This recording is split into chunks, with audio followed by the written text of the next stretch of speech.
Okay, we can go ahead and start the Finance Committee meeting call to order.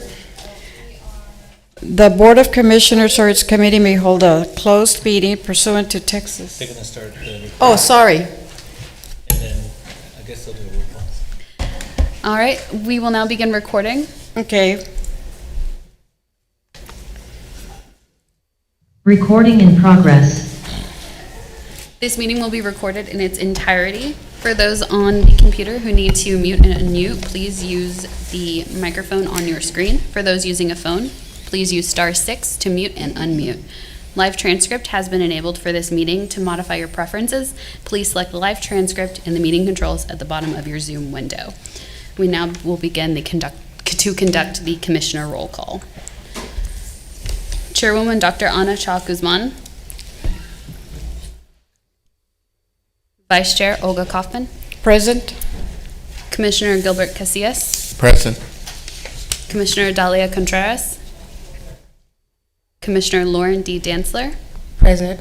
Commissioner Gabriel Lopez. Here. Commissioner Ignacio Perez. Board of Commissioners Attorney Doug Ponick. I'm here. President and CEO Ed Hinojosa. I'm here. And Leticia Smith, our interpreter. Present. You may now call the meeting to order. Okay. We've now called the Finance Committee meeting to order. The first item of the agenda is public comment. Do we have any public comments? No individuals are registered for comment in person or online. Okay, thank you. Okay, next item of the agenda is an individual item. Consideration and appropriate action regarding Resolution 6253, adopting the Opportunity Home San Antonio Internal Audit Plan for fiscal year 22-23. Ayana Longoria, Interim Director of Internal Audit. Thank you.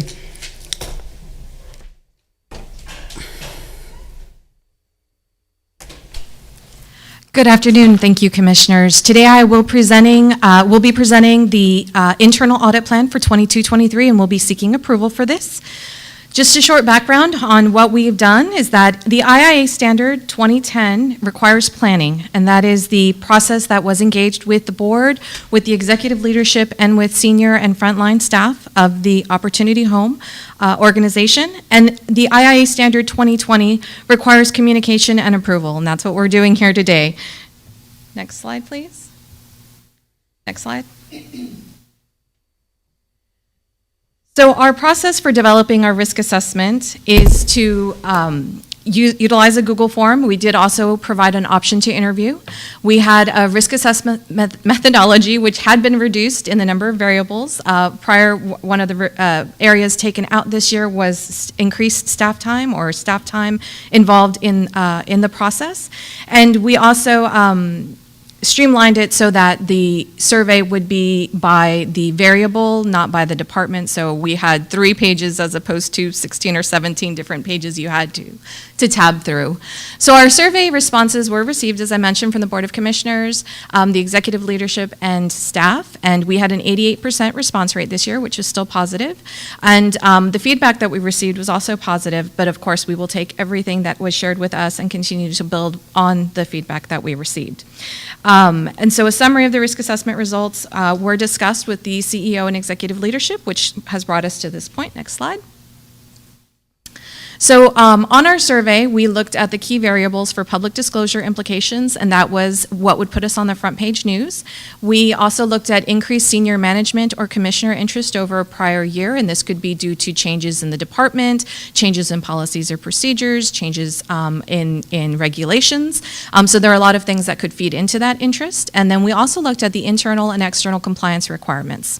Outside of the survey, we looked at other insight that was provided by whether or not there were independent financial or compliance audits conducted, whether or not regulatory audits had been conducted, and if there were any other third-party reviews that were done, if there's any other monitoring that happens over these areas. And then we also look at the time since it was last audited. Next slide. So where we found the highest level of alignment between the commissioners and our staff was in the assisted housing programs, and this was for eligibility and admissions, our electronic and virtual process. For Beacon Communities, specifically on program exits, and with those, a focus on collection efforts and tracking. Our construction services and sustainability was planning, development, and design of repair, retrofit, or modernization. And then for our public housing, we had 3 areas, which was eligibility and admissions, also now an electronic and virtual process, rent collection, and then program exits with collections efforts and tracking those collections. Next slide. So this slide basically also shows the other ones where there wasn't alignment between the higher level of interest, but what we call out, I'll make sure to point out, the Board of Commissioners was interested in the asset management implementation of the 5-year capital plan. Our CDI departments, Connect Home, SA Digital Inclusion Program, as well as procurement, planning procurement items for the board's approval, and then safety and security was vulnerability assessments. So next slide, please. This led us to the development of what our proposed internal audit plan is and what we're asking for approval. So as you can see, the audit of assisted housing programs, waitlist, and eligibility and admissions. So this is actually a carryover audit from this current year. And we have actually already started this audit, but it is on the plan as we anticipated. It'll take a little bit of time to complete. The audit of community development initiatives, digital inclusion program, the audit of public housing and Beacon waitlist, and we will look at those programs simultaneously for their eligibility admissions process, the audit of the implementation of the 5-year capital year improvement plan, the audit of public housing repayment agreements, the implementation of the 5-year capital plan. Again, we're anticipating that one might be a larger project, so we are allowing a few more months to complete that. The audit of public housing and Beacon collections process. Again, since we're looking at both of those programs, we'll look at them in tandem. And then the audit of public housing and Beacon collections. So same thing. We'll utilize those that last quarter for the same audit. In addition, we continue our ongoing compliance reviews, and so we do have staff that do compliance reviews for our assisted housing programs, our Beacon Community Mixed Income, our public housing, and we work with our Community Development Initiatives Department for reviewing FSS escrows over $5,000 and resident council DPYs when those are back up and running.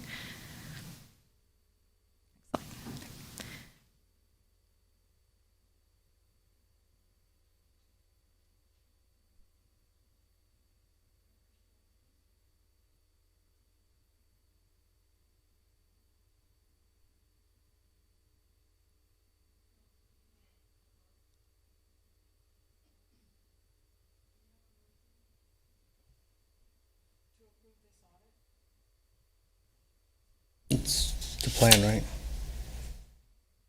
I make a motion to approve the internal audit plan for fiscal year 22 and 23. Do I hear a second?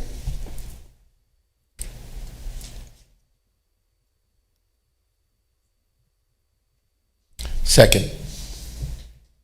All in favor, please say aye. Aye. Aye. Motion passes. Thank you. Thank you.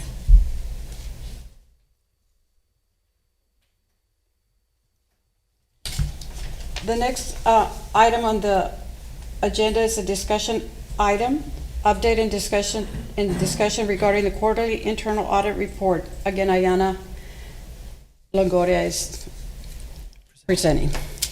Thank you. Yes, this is going to be a very brief discussion, but a highlight of our quarter 1 activities in support of our Opportunity Home strategic outcomes. And there's a presentation. Next slide.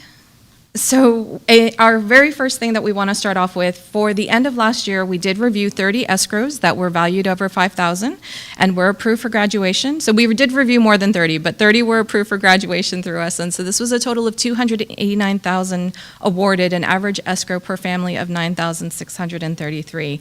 We currently have 6 escrows submitted. 4 of those have been approved for graduation. And so far we have a running total of $31,000 for this year in escrow awards.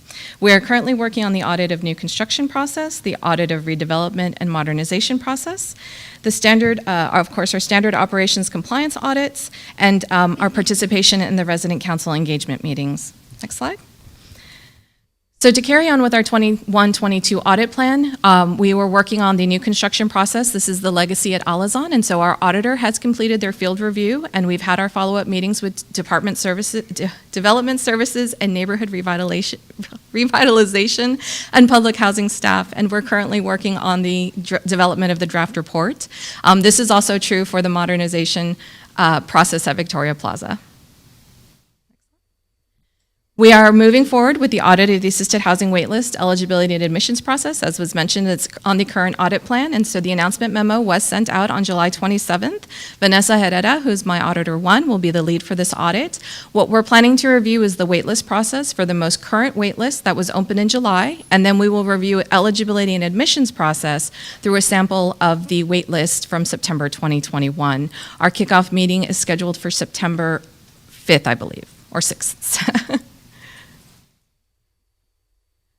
For our ongoing compliance audits, our assisted housing programs files have reviewed, thank you.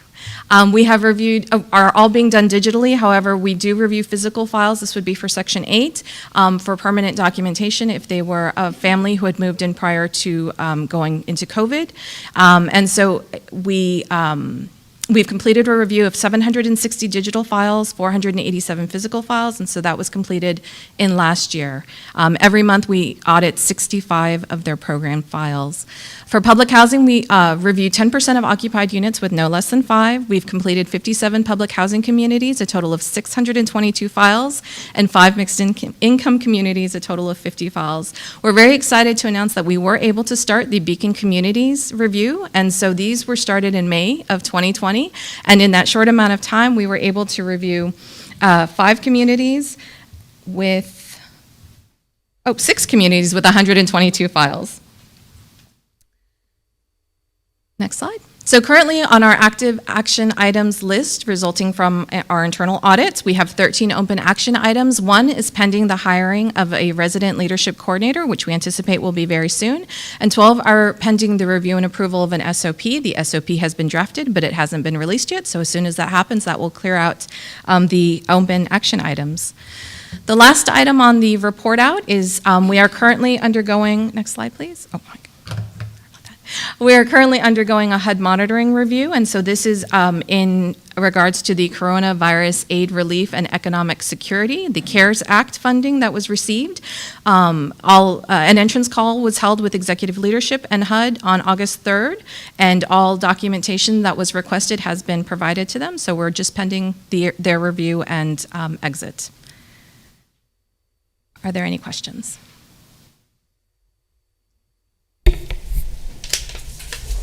If there are no further questions, this does not require approval. We go on to the next item, update and discussion regarding the quarterly financial report. Diana Fiedler. Madam Chair, I just wanted to point out that Dr. Guzman has joined the meeting, so she's on Zoom at the current time. Oh, okay. Welcome, Dr. Guzman.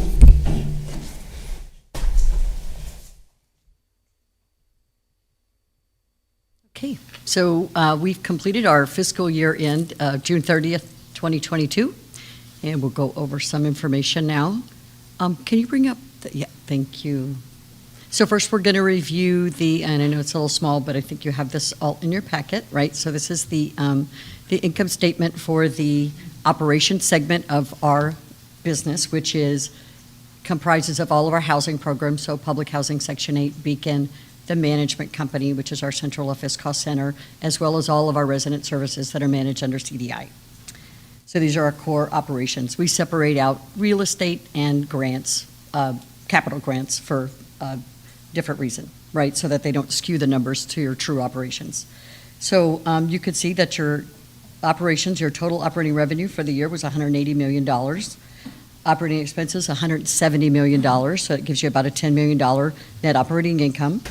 Then you have non-operating expenses to the tune of almost exactly the same amount, so that your surplus or deficit, your deficit before your non-cash items is $71,000. So we essentially broke even this year, which is not the best news, but there is good news in that that's actually $2.4 million better than what was budgeted.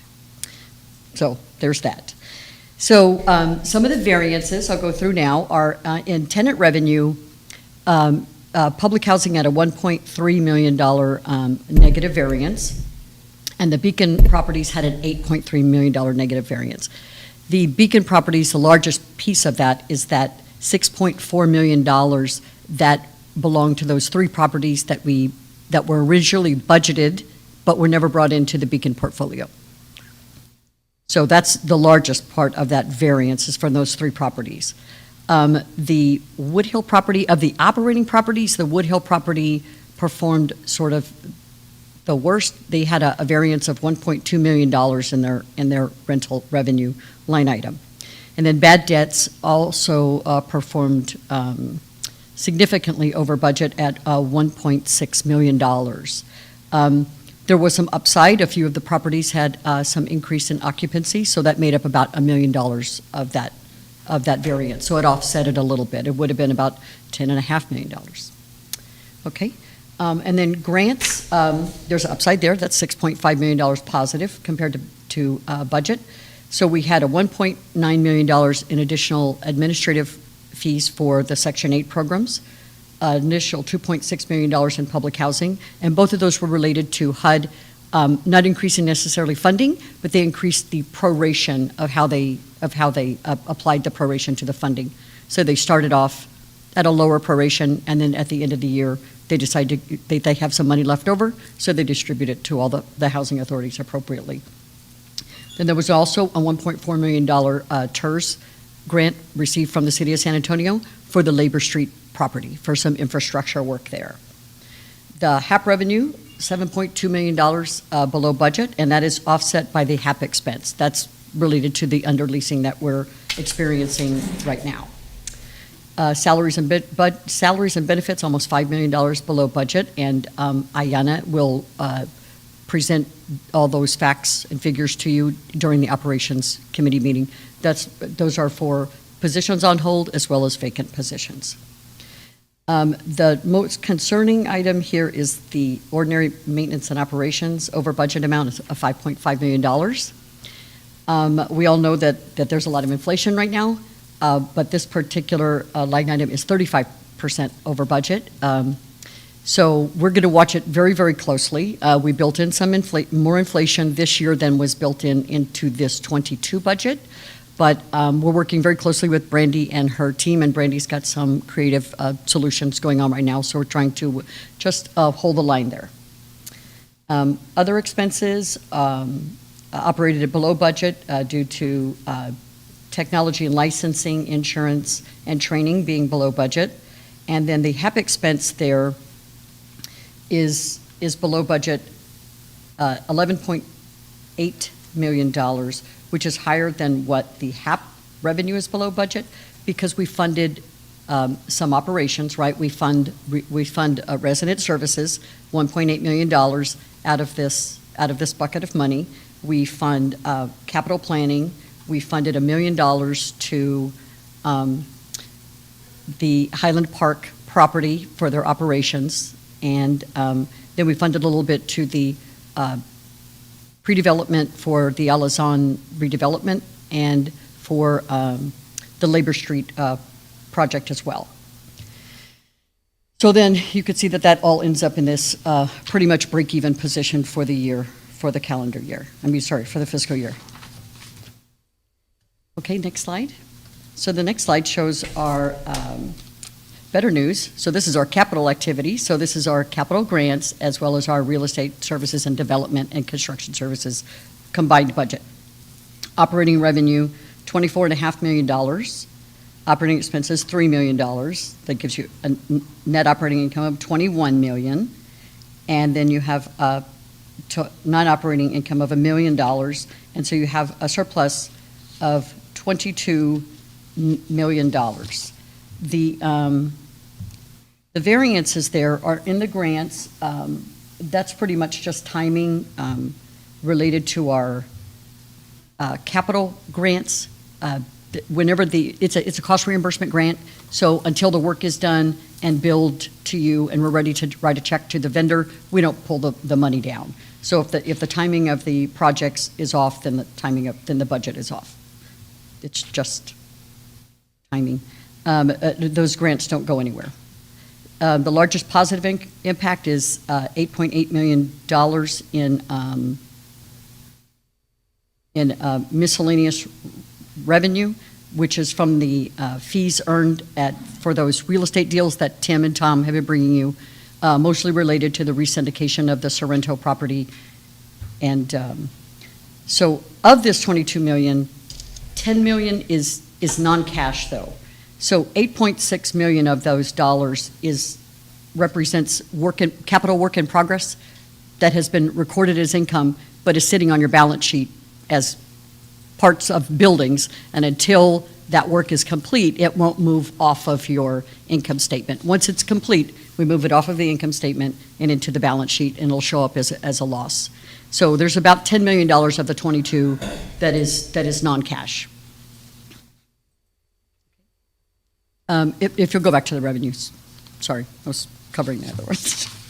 Okay, so this is a 3-year comparison of our revenues, and you'll see that the first item there is that miscellaneous revenue, and that is related to those real estate deals, that money that Tom Roth has been bringing in to the agency, and that's mostly related to the Sorrento property, and it was resyndicated.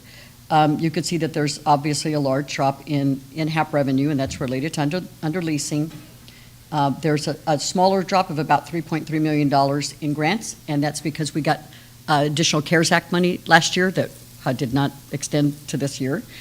And then there is some upside to the tenant revenue, and that was really experienced on the Beacon side. Next slide. Expenses. Okay, and you could see here, you could see the impact to inflation here. So pretty much across the board, salaries, other expenses, utilities, all sort of feeling that inflationary impact. But again, when you go to the ordinary maintenance and operations, you can see that the impact is much higher. It's 35%. So it's 35% year-over-year increase, and then it's a 35% variance from budget increase. So it's pretty consistent across the board. And then you can see the large decrease in HAP expenses there, which is again related to the underleasing. Next slide. Okay, so this is our debt to equity ratio, and it remained unchanged from last year, which gives you a very strong solvency position. So even though we added properties and debt, we still remained under 1%. You always want this financial ratio to stay below 1%. The lower the better. But since we are in the affordable housing business, if we bring in properties that carry debt, sometimes this ratio will go up. We'll just try to monitor it and make sure it stays below 1. Next slide.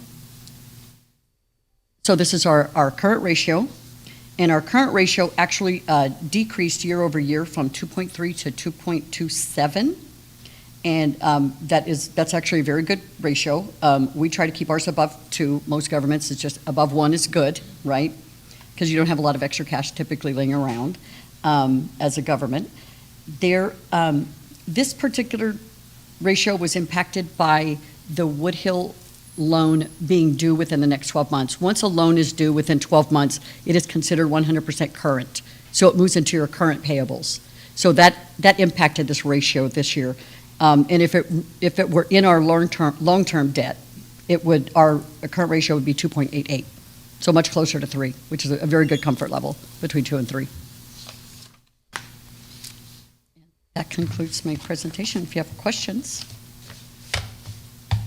Are there any questions? Just real quick, and this is just so that way I understand. Yes, sir. In our operating income, did we plan to previously operate at a deficit? Is that normal? You said that we were, our plan was to be at 2.4. Operations, yes, because of COVID, right? We projected. So we adjusted for that? Absolutely. And we didn't do in as bad as we 22 thought. and right, right. Okay, no, that's good. And then the second question I had is, on our expenses, ordinary maintenance and operation expenses, I noticed there was a jump of about $5 million. What's included in that? If utilities is handled separately, is that? So it's all maintenance and operation, so plumbing, electrical, everything that we and then we did do some beautification projects this year at the elderly property, so that may would go in account for some of this, but not all. Okay, that's all I need to know. Any other questions? My question to is, what do we have in reserves now? Oh, I'm sorry. We should have covered the cash report. I apologize. I have to do that anyway. Thank you for the reminder. So the cash report does show $93 million in total cash available. Of that, $93 million, $34 million is legally or contractually restricted. And there are some other programs that are identified as footnote 1, Dr. Guzman, that HUD says we could call them unrestricted, but you can only use them for those federal programs. So like public housing, Section 8 funds, those are all sitting in unrestricted, but they're identified with that footnote number 1 on the cash report. So then my next question would be, how much money do we have for the Alaskan Apache? So that was part of the MTW plan we brought to the board last June, and I believe the allocation was 35 million. 34, yep. And was that deemed sufficient by the architect, or do we, because I thought we were going to need to, I just thought that as we saw the budget this year, the board could vote to allocate more money towards reserves, and I would rather that we called the money that we have not spent, instead of unspent money, we would call it reserves. That's usually the term that's used in the federal government, and it just sounds it's reserves for us, because as a board.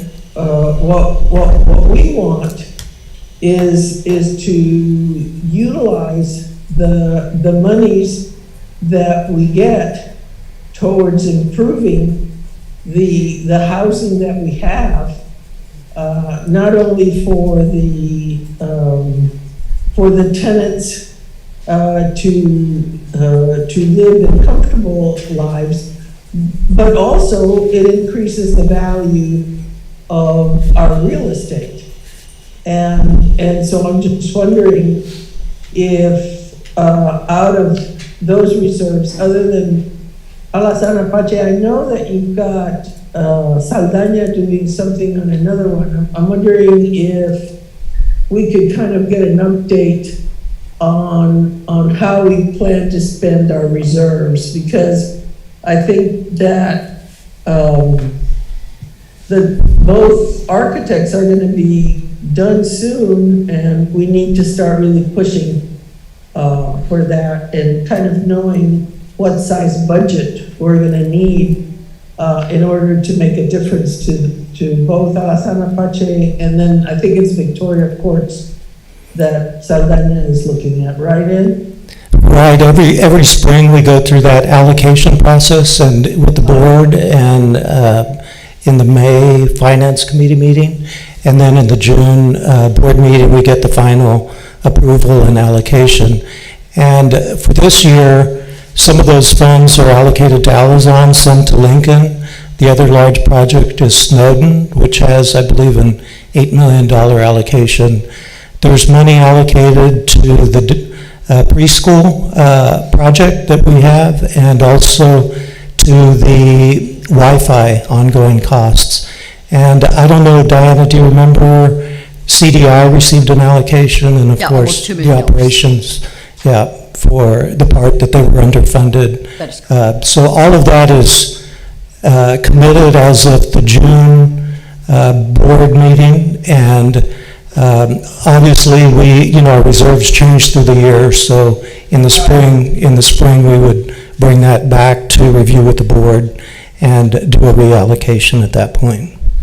Okay. But I think it would be helpful, Ed, for the board if every 3 months we had an update on how we are expending the reserves, and if we are in each one of those projects, so that when somebody says to me, you know, I live in X and I'm not happy about this, then I know what we planned, how much we planned for it, and where we are in the process. And I think that that would be helpful for all board members.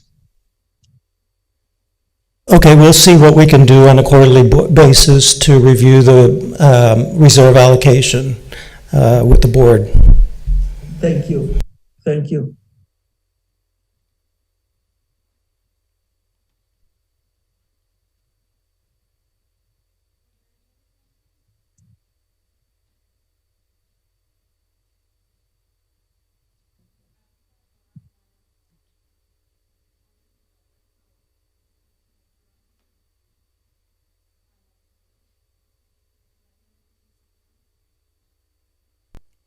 Make a motion.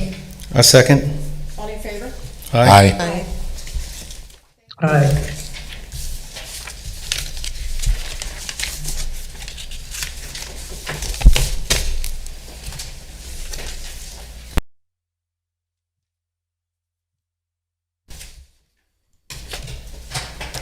Are we ready to go right into the real estate commission? Do you need to do a new roll call?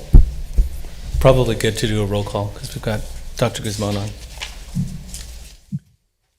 All right, we'll begin our commissioner roll call for the Operations and Real Estate Committee meeting. Chairwoman Dr. Ana Chalk Guzman. Present. Vice Chair Olga Kaufman. Present. Commissioner Gilbert Casillas. Present. Commissioner Delia Contreras. Commissioner Lauren D. Dantzler. Present. Commissioner Gabriel Lopez. Present. Commissioner Ignacio Perez. And our Board of Commissioners Attorney, Doug Ponick. I'm here. President and CEO, Ed Hinojosa Jr. I'm here. And our interpreter, Leticia Smith. I'm here. You may now call this meeting to order. The Board of Commissioners or its committee may hold a closed meeting pursuant to Texas Government Code 551.071-076 for consultation concerning attorney-client matters, real estate, litigation, personnel, and security matters. The board or committee reserves the right to enter into closed meeting at any time during the course of the meeting. Do we have anyone signed up for public comment? No individuals are registered for public comment at this time. Okay. Need an update and presentation by Able City? Is that remote? They were running a few minutes late. They thought the meeting was at 2 o'clock, so. Okay, we can come back. Yep. We'll come back to that item. Let's go into individual items. Consideration and appropriate action regarding Resolution 6268, approving the updated Family Self-Sufficiency Action Plan in accordance with the HUD Final Rule. Joelle Tabar, Director of Community Development Initiatives. Is Joelle joining us? Is Joel coming down?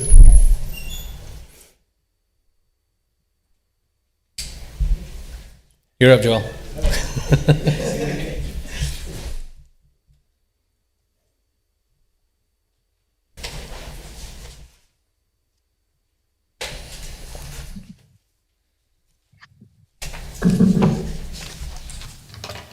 Good afternoon, Commissioners. Right. So, Opportunity Homes Community Development Initiatives Department administers the Family Self-Sufficiency Program. I'm just going to take a couple minutes to give an overview so you know how it all works.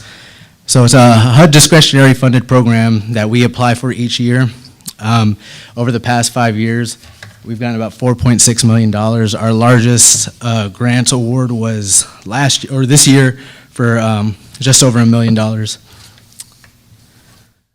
The program is a critical component of HUD's overall efforts to help housing choice voucher holders and public housing residents to make progress towards their economic security. And this is through two key features of the program. The first one is a financial incentive, which is known as an escrow savings account that increases as residents' earnings increase. The escrow account helps participants build savings that they can use to improve their quality of life and advance their personal goals. Escrow funds can also help participants cover the cost of services that they may need to make progress towards their goals while they're enrolled in the program.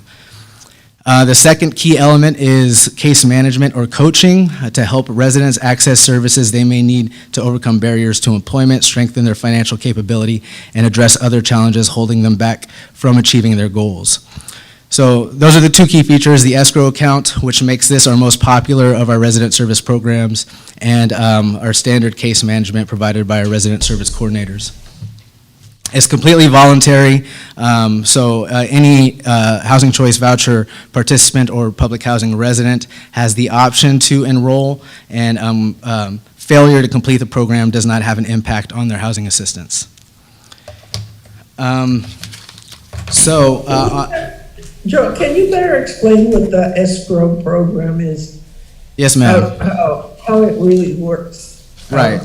So anytime a resident has an increase in their income as a result of being enrolled in the program, for example, gaining a new employment, getting promoted, any of those things, their increase in their income, which results in an increase in the rent that they have to pay, we will match more or less, based on a calculation that HUD provides, we will match that amount in increased income and put that into an interest-bearing escrow savings account for them. At the end of their five-year contract of participation, we will award those escrow dollars to the resident, and they can use that for whatever they want. We've awarded escrows upwards of $20,000 where people use that on a down payment for a home to continue their education or their children's education.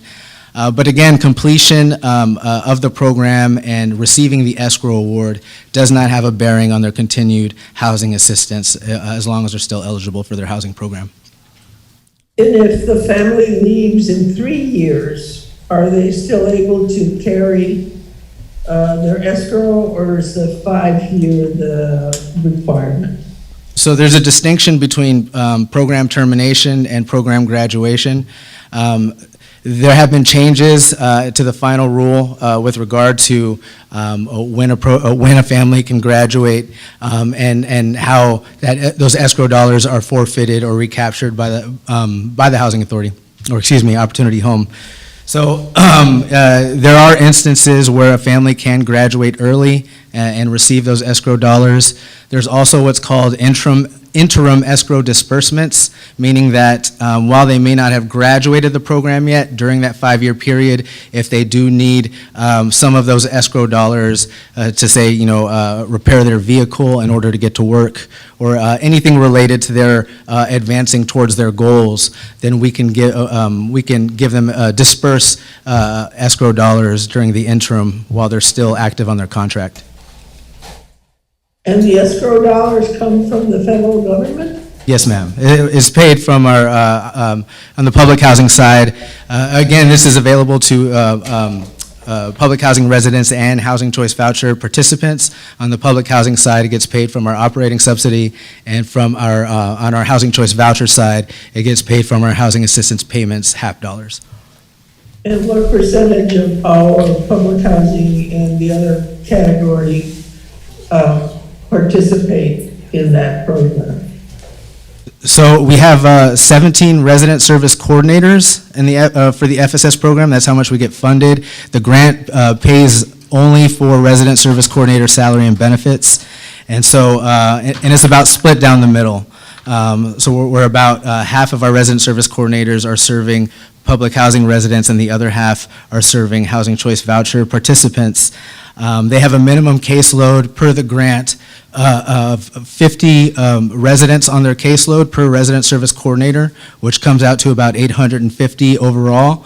But we have an internal goal of 65 per resident service coordinator to provide for a little buffer to make sure that when it comes time to renew our grant and submit that application, that we aren't under that mark, and also so we can serve more residents.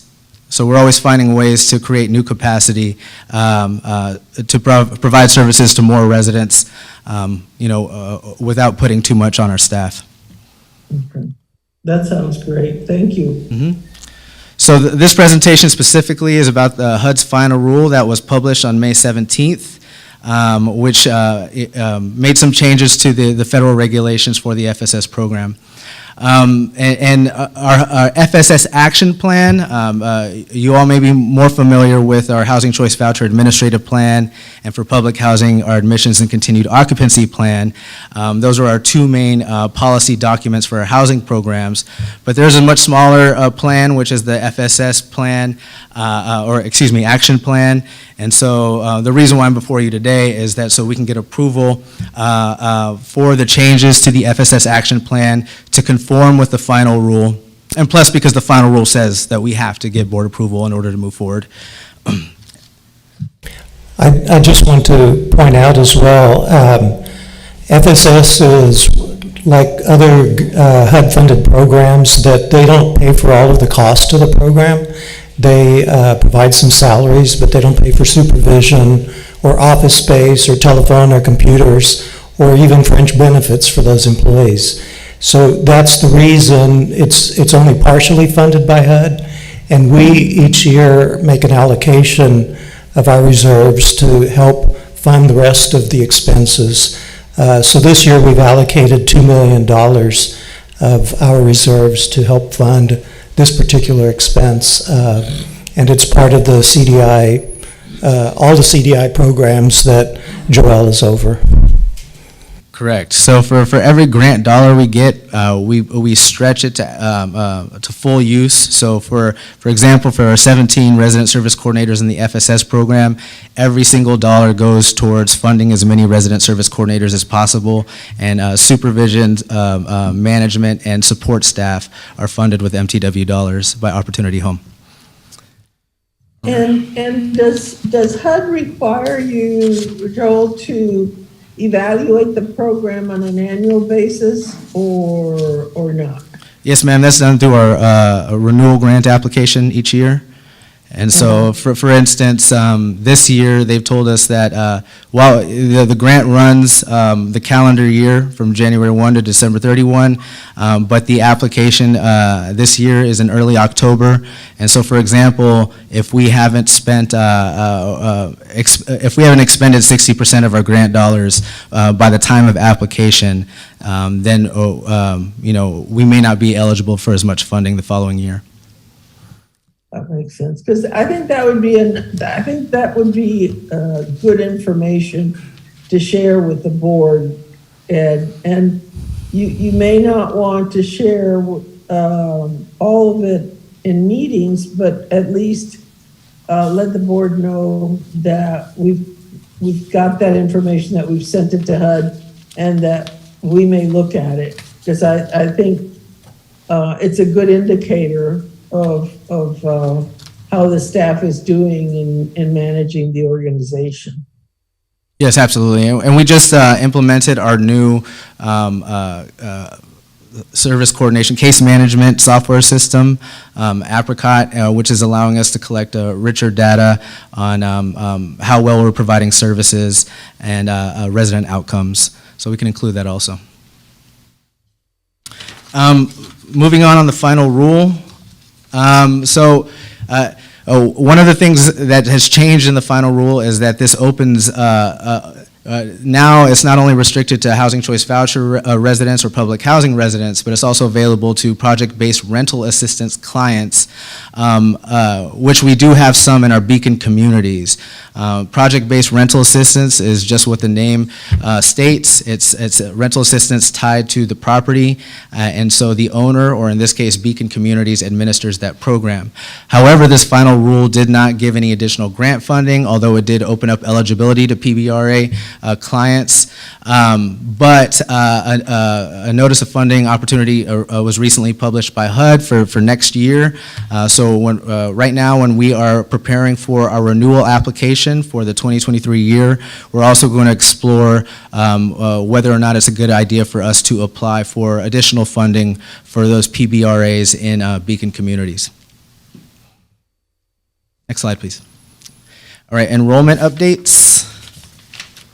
What do I got here? All right. So in the gray box on each of these slides is the current rule, and upon your approval, what's below it is what will apply. So currently, only the head of household can sign a contract of participation. But it may be the case that the head of household does not want to be enrolled in the FSS program and be obligated, to all the responsibilities involved.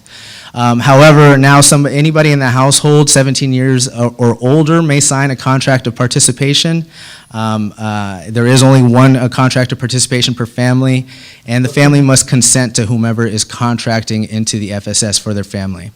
We find this to be extremely beneficial because in the social service community, there's been more and more talk about dual generation case management, where the family who improves and advances together, seems to have better outcomes. And so, for instance, if the parents are working, if we have an opportunity to get a younger adult enrolled in the program to help them advance towards their goals, then it's likely that the whole family will improve and advance towards their goals.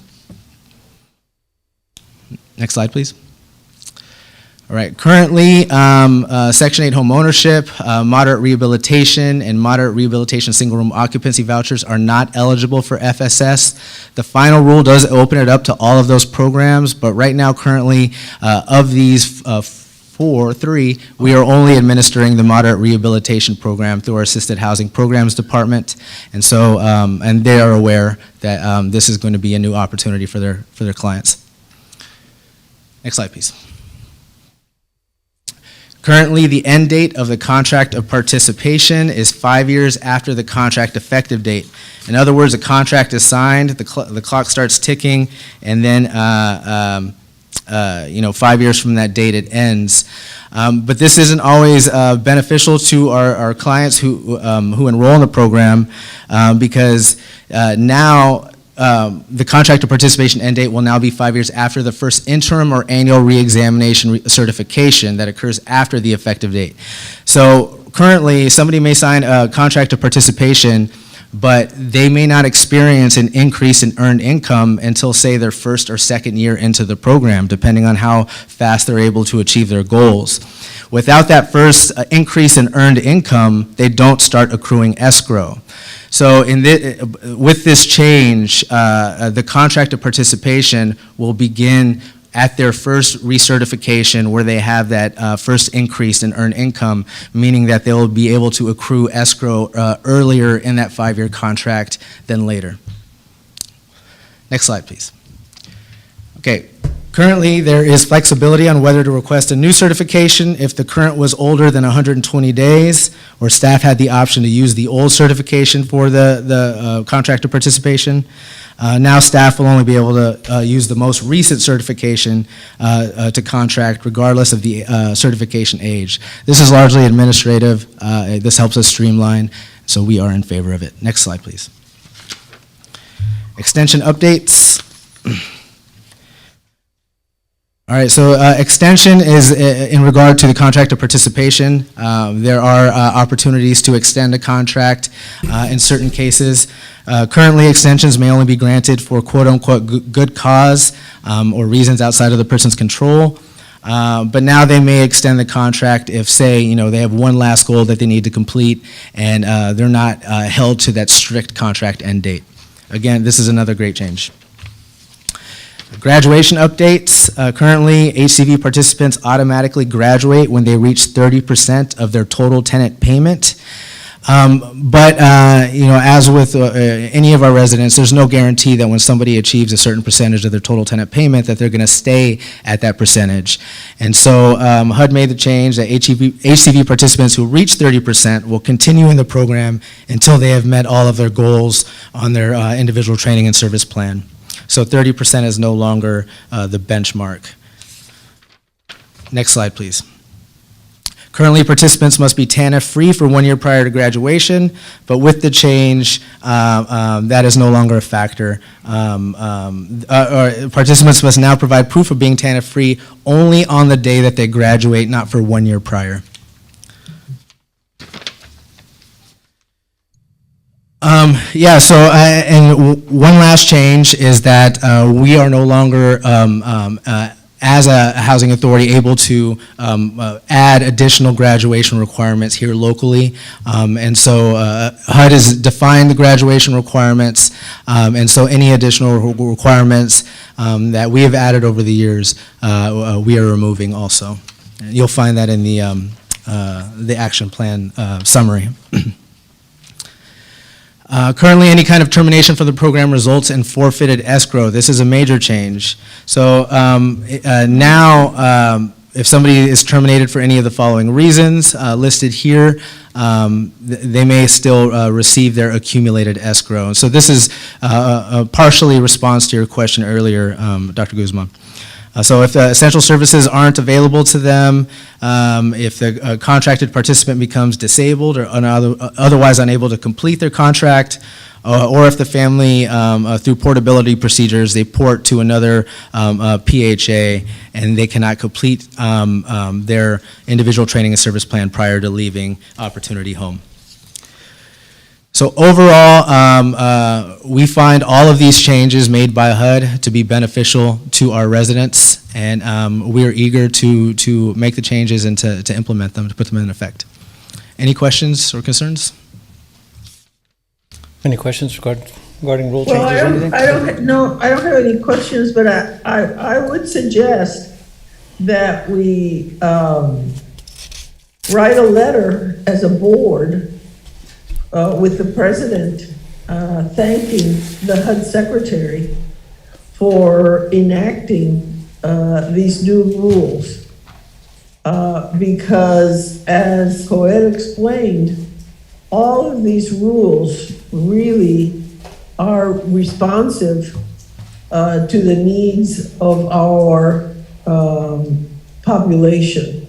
And I think that, I mean, having worked in the federal government in Washington, D.C., usually they work hard and they don't get much feedback unless it's complaints from the field. And I think if the field would thank them for these new regulations, I think they would really appreciate it. So I would like to present a motion that the board and the CEO write a letter to HUD thanking them for the new rules and taking into consideration that it will make serving our community an easier and better goal than before. We can take that motion, but let's do that after we approve this motion. So we've got the rules in place. There's an motion for Resolution 6268 on the updated Family Self-Sufficiency Action Plan. Do we have a motion to approve? I so move. Any second? I'll second. All in favor? Aye. Aye. Any opposed? Motion passes. Dr. Guzman had proposed the board to write a letter along with the CEO and staff. She's made the motion. Do we have a second on that motion? I second. All in favor? Aye. Aye. Any opposed? That Thank separate, you. yeah, that separate motion passes. Do we Thank have? you. Okay. Do we have to document that separately? I guess that'll just get added into the notes. Yeah. Okay. We have consideration appropriate action regard Resolution 6269. Joel Tavar, are you still up? And then afterwards, thank you, Able City. You'll follow this one. Okay. Let's see. All right. Next slide, please. I'm also going to invite up with me a representative from Haven for Hope, who is our partner on this program, who will be able to speak. Yeah, I know. I was caught off guard too. But she'll be able to speak about her organization's, how they will be benefiting from this new single-family referral preference. Next slide, please. All right, so Opportunity Home aims to provide housing opportunities to individuals in need of housing by accepting referrals from designated social service agencies such as Haven for Hope. We've mainly implemented this practice in our assisted housing programs for the Housing Choice Voucher program. Where in the past we did have homeless preferences, but it was difficult. It was extremely burdensome administratively for us to be able to verify whether or not someone was homeless. And so what better organization to do that than those who serve the homeless. And so on the assisted housing program side, we partnered with the South Alamo Regional Alliance for the Homeless, where the different organizations would filter those referrals through that single organization that would then be able to verify that the individuals provided were in fact homeless. So on the public housing side, in order to decrease our vacancy and increase our occupancy, which are very important to us for a number of reasons, we are implementing this a similar referral program, this is the single family referral preference through Haven for Hope in order for us to fill our 0-bedroom units, which have historically been some of our hardest to fill units. So in accordance with federal regulations, Opportunity Home has the authority to create a waitlist preference for single persons who are experiencing homelessness, displaced, elderly, or persons with disabilities. And that's exactly what we're doing here. Opportunity Home is proposing to implement a new policy to allow individuals who qualify and or who are referred by a designated social service agency, such as Haven for Hope, to be placed on the public housing waitlist with a preference for efficiency units. These individuals will retain their assigned preference throughout the waitlist eligibility and offer process. And next slide, please. So this is the language that we are putting in our admissions and continued occupancy policy, the policy manual for public housing, which is more or less verbatim from the Code of Federal Regulations, but it will open the door for us to begin doing this. Again, when we're making changes to our ACOP outside of the normal policy cycle, where we must get board approval in order to make these changes to our ACOP.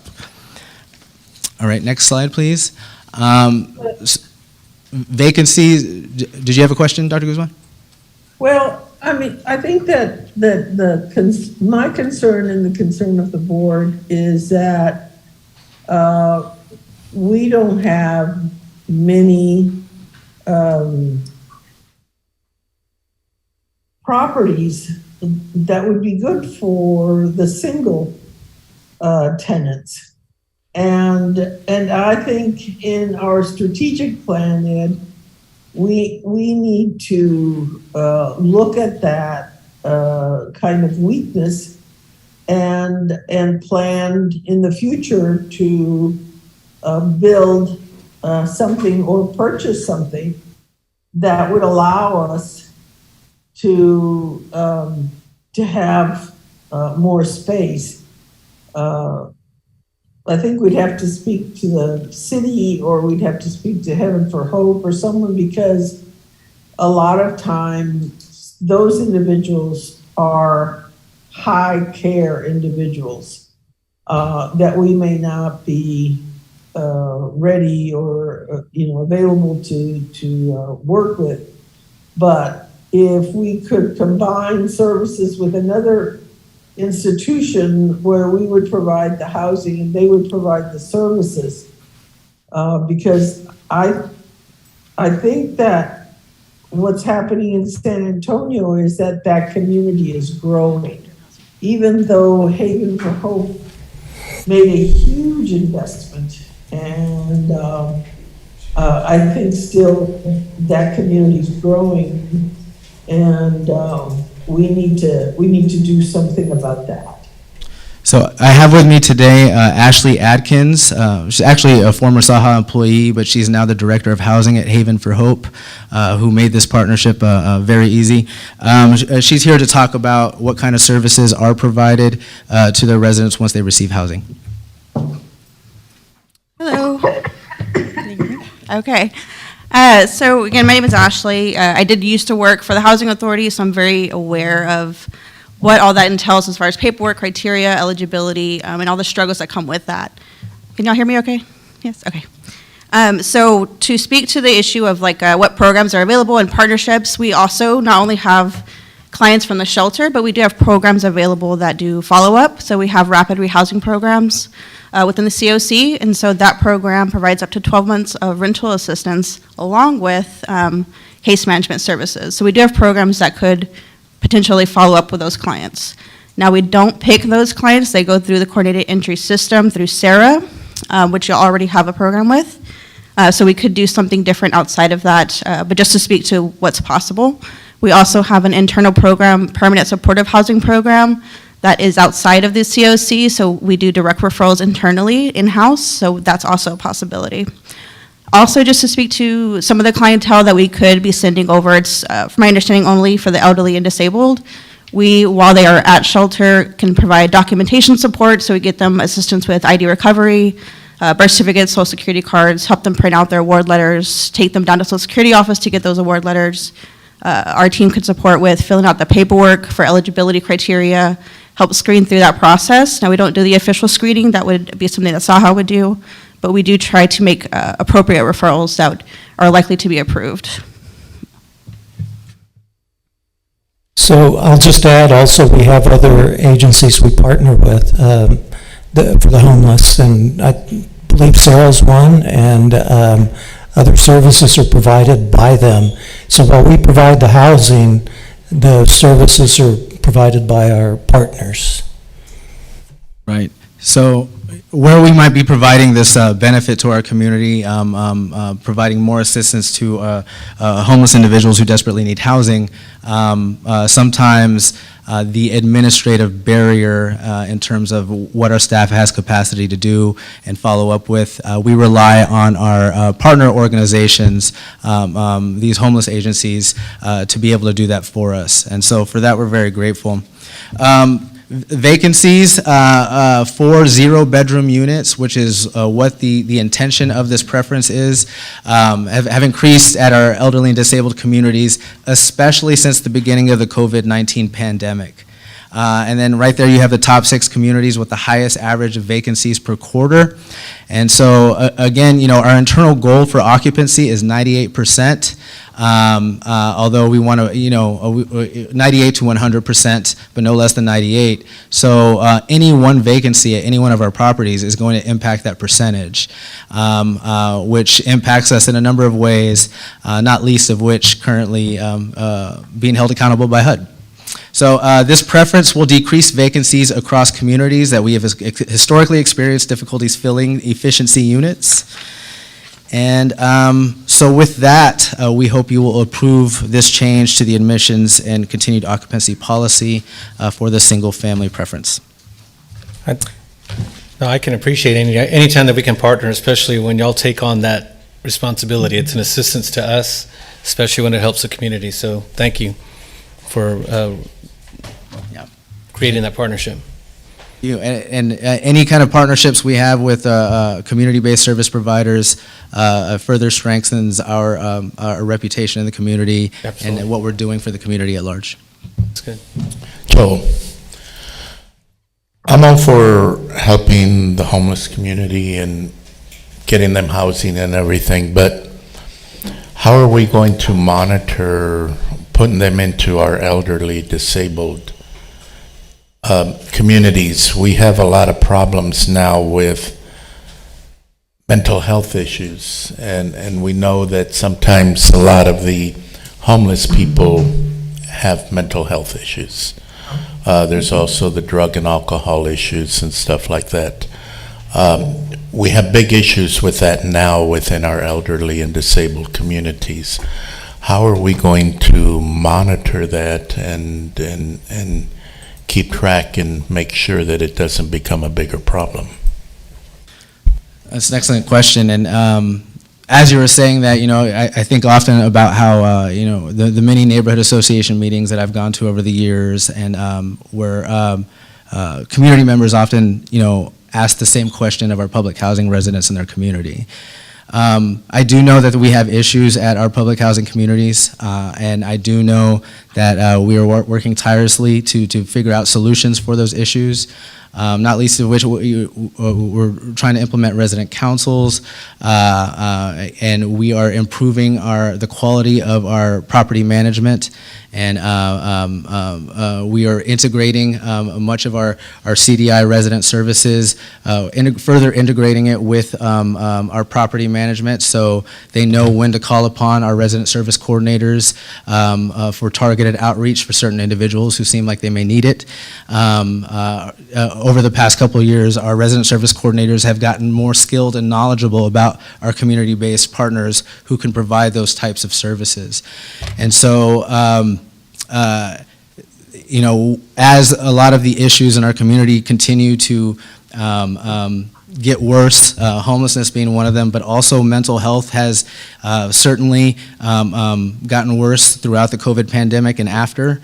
And we are continually finding ways to deal with these through innovative solutions and through, most importantly, collaboration with our partners. And so this is just another example of collaboration with our partners. Actually, I don't know if for these individuals, if Haven's going to be offering any additional kind of services or follow-up with them? Yes, so if they're in one of our rapid rehousing programs or permanent supportive housing programs, they would actually get in-home case management. So for rapid rehousing, the way they're assessed for that, they're assessed to show that they're either low to moderate level service level, basically. They're not as high needs, right? So ideally, within that 12-month period, they should be self-resolved and self-sufficient in community. That also means in that 12 months, we would be connecting them with those community resources, counseling, recovery meetings maybe, whatever that looks like for that client, so they would already have those resources. So once they're done with the program, they have the resources they need to be self-sufficient. Now, if it is those higher need level clients, those what we call PSH clients, right? They're high needs. They've got some mental health concerns. They've got substance use. In most cases, it's co-occurring. I think I pulled the data yesterday, and it was over 1,800 individuals only I pulled for had co-occurring disabilities, whether that was physical, mental, IDD, HIV, a plethora of different types, right? So it's usually co-occurring. Housing is a big issue for that. So housing first, meaning putting them in a stable environment, is going to help that situation. So we get them in a stable environment, they then feel more motivated to work on their mental health, their recovery, or whatever those issues are. So we can be a support system in that. Now, if they're not in one of those programs, typically with any of our clients, they know to call us back. They can call, they have our information. And with this partnership, y'all would have a point of contact, meaning myself or my team lead, who also used to work for the Housing Authority as well. So these individuals that are looking to be housed are people that are part of your program and live there at Haven for Hope and are compliant with the rules and everything that you all have for them there to live at Haven for Hope? Yes, so we would only be making referrals for those at Haven for Hope. That also means we would provide, I know previously y'all had issues with getting the criteria approved for the homeless preference, so the documentation piece, we could provide that documentation. So that's why we're only doing it for those at Haven for Hope. Thank you. And just to add, those individuals would receive vouchers. They wouldn't go to an existing public housing property, for an example. They would go to a place that would take their voucher. There's also additional funds that the city has allocated to Housing First in the bond. And so I know there's going to be a lot of interest in applying for those funds. But it's based on a Housing First case model and with heavy supportive services. Yeah, and if you've heard Ashley talk or use the word COC, that stands for Continuum of Care, meaning that it is a continuum, and that so each, and which is a PSH, that's permanent supportive housing, those are the high needs. We're not permanent supportive housing, and so on that continuum, those are the type of clients that we're going to be getting. And then, and also, I mean, as a partner and a provider, it's in Haven for Hope's best interest to ensure that the clients that they refer to us are successful in our housing. To maintain the partnership. This opportunity doesn't go away, right? Right. Okay. Any other questions? Any other questions? Yes. Can you define more what displaced means as far as qualifying for the housing in the section? Can you define that more, please? That was in the policy itself? Yes. Yeah, let's see.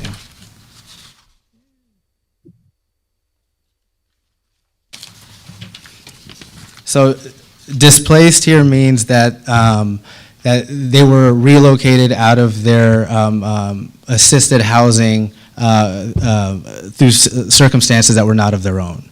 So for example, if we're, relocating folks from a property because of a redevelopment or whatever the case may be, that they would qualify for this preference. Thank you. Any other questions? Entertain a motion to pass Resolution 6269. So moved. Have a second? Second. All in favor?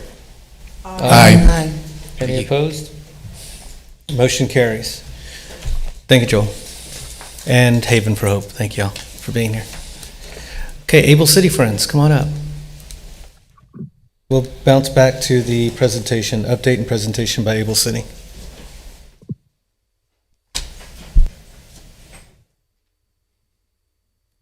Hi, good afternoon. Thank you for reorganizing the agenda for us. I have here with me Trent Tunks from Alma Architects. He's been a partner on our team throughout the whole process, so he's going to help us go through the design options today. Get this going.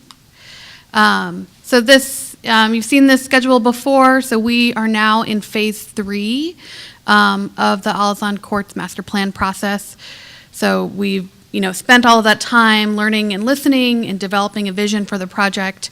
And then in July, we sort of took a pause with our community engagement so we could really think through some design proposals. And now we're in the process of presenting those proposals to the community, to the residents, understanding, giving them an opportunity to share their opinions, provide their feedback through a variety of meetings, surveys, and a big public event we're having this Saturday. And then we'll take their feedback and kind of develop the final master plan. So I just wanted to give you all an update about some of the kind of high-level challenges that are kind of pushing the master plan, the constraints of the site. So the first one being that, if we're going to reuse the existing buildings, we're going to have to reconfigure them. Right now, the units, designed in 1939 are too small relative to modern day standards.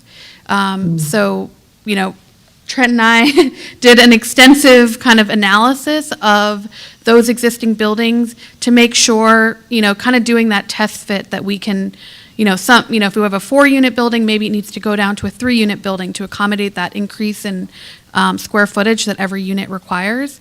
And so that's kind of a push and pull on the whole master plan because the existing buildings that are there today won't be able to accommodate the same number of units in the future as they do now. So that's kind of one thing that we're, really taking into consideration as we develop the plan.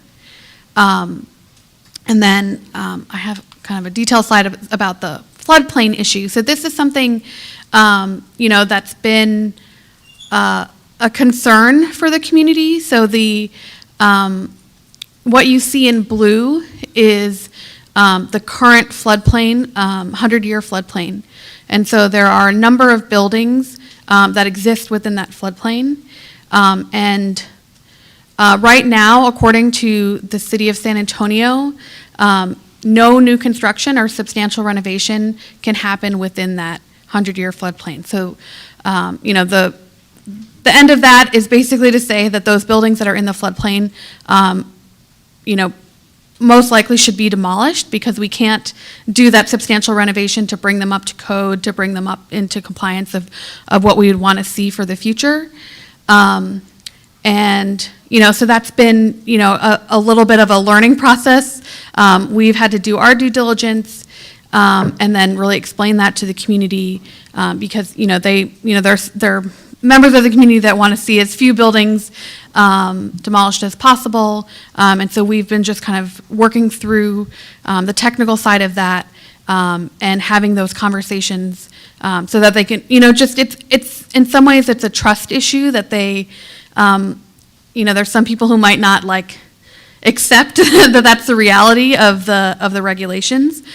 So we've been kind of having those conversations, and I think kind of all coming to an understanding of what we're dealing with.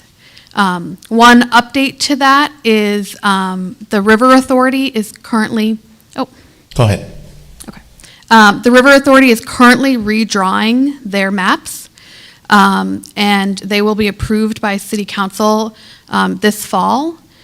We've been given a preview of the new maps, and it kind of works in our favor. They're going to take some of the existing buildings out of the floodplain. So we just wanted to make sure that we knew what was coming down. We can't release that to the public yet until it passes City Council, but we're hopeful that'll kind of relieve the pressure around the floodplain issue. And we. Okay, now Yeah. we'll go. Within the floodplain, all those buildings that you would have to demolish, is it in the plan to, those buildings will still be part of the plan somewhere else? Yeah, so the design options will show you, all of them have a strategy of how to relocate those units to other parts of the site. And then, I think the most sensible way to reuse that would be to turn that space into park space so that it can be still a community asset and, be that connection to the river that's being developed. Under the current floodplain map, you indicated we've got 119 units. How many bedrooms do you know? Oh. Okay, and Yeah. it'll change based on whenever the new one is finally Yeah. disclosed, and then we'll figure out what the actual impact is. Yeah. Okay, no worries. Yeah, and so we're moving forward based on, the best available information that we have today to develop the designs. We've brought on a civil engineer who's helping us do some fine-grained analysis about all of the regulations to really understand if there are ways to, save a couple buildings or kind of think about the floodplain in a way that we're, a more creative way. So they're kind of helping us do that analysis. And in the future, we can explore on-site mitigation. So kind of moving dirt within the site that would change the floodplain internal to the site. And so maybe that's something that would happen during the design. But, trying to understand what the possibilities are there. So just trying to do our due diligence of all the possibilities, but still kind of, for the time being, working with what we have in terms of what's currently on the books in the regulations as a basis of design. So that's kind of just one thing I just wanted to make you all aware of. That's been a conversation with the community. And then the other kind of thing that we had to develop a starting point as we started the designs was really looking at the unit mix. So currently today, there are 11% efficiencies in one bedrooms, 82% two bedrooms, and then 7% three bedrooms. So you can see there's a real majority of two bedrooms. And when you compare that to the current Opportunity Home waiting list, the two bedrooms are in the least demand. And there's a much higher demand for the efficiencies in one bedrooms and then the larger units. So for the purpose of this design exercise, which we'll show you in a second, we kind of propose to meet sort of halfway and increase the number of efficiencies in one bedrooms to 40%, and then decrease the number of two bedrooms to 50%, and then keep the three bedrooms around that sort of 10% mark. I will note that we've gotten a lot of pushback from folks on your team from when we met with staff, and then in the two community meetings that we had last week, there was a real concern about reducing the number of 2-bedrooms because that really, like the family feel of Alaskan courts is really hinged on having those larger units. And if we were to transition to smaller units, it would change the character of the makeup of the community. It would affect the schools. We got a lot of really great feedback on that. So I guess I wanted to kind of pitch that question to you all. It's that mix is really flexible. We started the design using those numbers, but we could update those in the next round. I imagine that we will update them in the next round, so we'd love your feedback on, what should that mix of 1-bedrooms versus 2-bedrooms, or even, we could go to more 3s or add 4s and 5s, but, all of those things are on the table. I think it would be, I think it'd be real interesting to see if other housing authorities, or whatever we call them in general now, have 4 and 5s, because I think we need to be real careful of what we propose in space. So I think that would have to be researched first. And I think the other thing that needs to be researched is the future need for efficiencies. I think as the population gets older, and that's my understanding of what's happening in San Antonio, then that's where your increased need of efficiencies is, because we're going to have more older people living in our housing plans. And so I think in order for the board to make wise decisions, the staff needs to provide, and the consultant may not need to do this, but the staff, somebody needs to do it, and I think the staff is the appropriate place to do it, where there are questions for the planning, then there should be answers from the city, or from the census data, or from whatever, of the need for those kinds of housing, so that we can make wise choices that are based on data. We should not be making choices that are not based on data.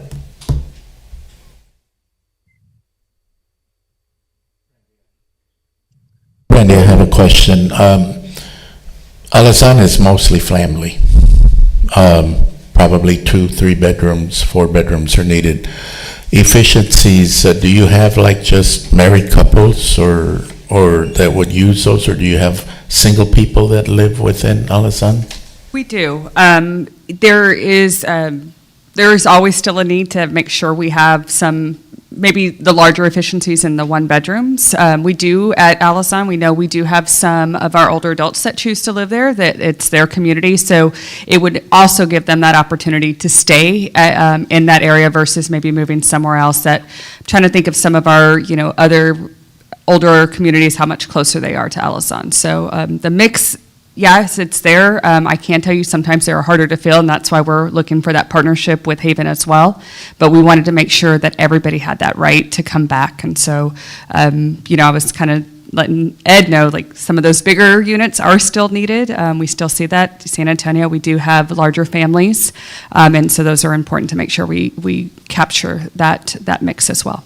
And it's especially important, I think, because the developers that are developing new housing are not focused in the larger bedroom size for the most part. They're building smaller bedroom sizes. So it's been a real challenge for us, for the number of families we have that are large families, to be able to house them. Mm-hmm. Yeah, I might just kind of summarize what we heard from the community committee last Thursday, was that that even though there is that kind of bigger need for the efficiencies in one-bedrooms citywide, that it's maybe not appropriate for that to be met at Alazan because of this, the family nature of Alazan. So we, maybe we would land somewhere at like 15% efficiencies in one-bedrooms, and then, maybe 60% two-bedrooms, and then 25% 3 and 4s, or something like that, so that we're actually, meeting that need of on the other end of the spectrum of the larger families, than trying to, I think there was a pushback from that group, and we're going to pose this question in our community survey as well, so we'll have feedback from a broader audience. But that's kind of, what we're hoping to gather from feedback from, as many bodies as possible, so that when we do the next round of design, we get that mix right. Well, All right.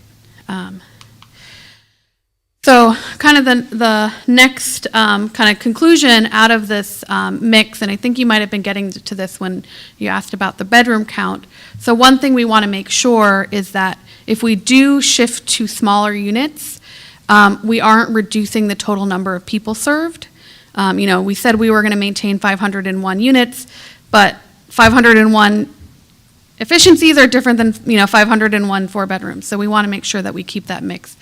So we've kind of internally set this goal that we're going to keep the same number of bedrooms.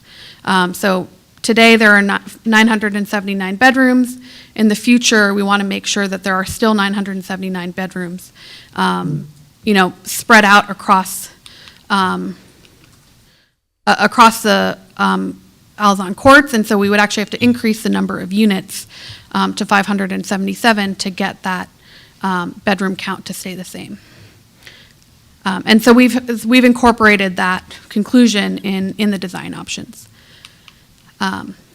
So kind of the starting point of the where we started the design was we looked at the existing buildings at Alazan, subtracting the buildings that are in the floodplain, and then also looking at the number of units we lost because we had to reconfigure to meet that larger building size. So in the buildings that you see here today, there are 337 kind of new units, new larger units. So to get to our 577 unit goal to meet our bedroom count, we're going to need to add 240 units back into this footprint or to the footprint that we have available to us at the baseball field behind the community center. So this is a question that we had brought to the community design workshop in late June.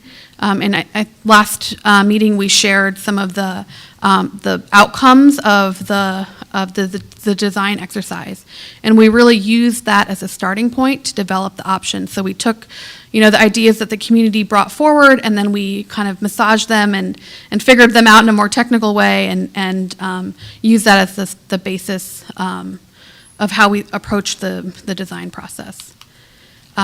So we kind of moved forward with a plan where we split up 110 of those 240 units would be reincorporated into the Alazan courts, and then 130 of those units would be placed in new construction on Valero Field, and at some underutilized space at Apache Courts. And so you can see these were some of the design ideas from the community, and so kind of building on that, we kind of looked at how that 130 units would be dispersed on those alternate sites. We're really sticking with the kind of smaller scale 2-story buildings along the street to maintain that character, and then having kind of 3-story buildings in the interior of the court, still allowing for green space running down the center, and keeping in character with the neighborhood. Question. Yep. So So then the new design is going away from the single-family home, basically, like the duplexes, single story, and we're going 2 or 3 stories then. Yeah, so all the buildings are still kind of single loaded. So they still have the front door that faces the street. And, so they're kind of still those small, long bars that are of a similar model to the Alazan. Nowhere are we proposing, a big block of a building that you'd have to go through a double-loaded corridor to get to your apartment. We're trying to keep the same character of building. Yeah, so but the 3-story, you'd have to, that would be a little bit of a change.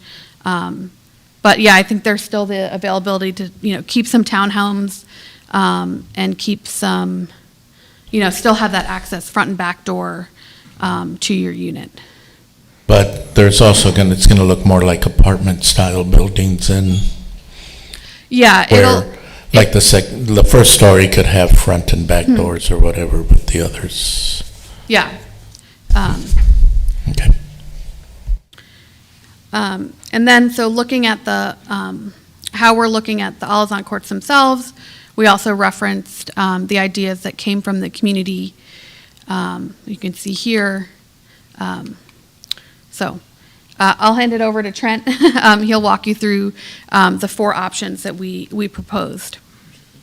Oh.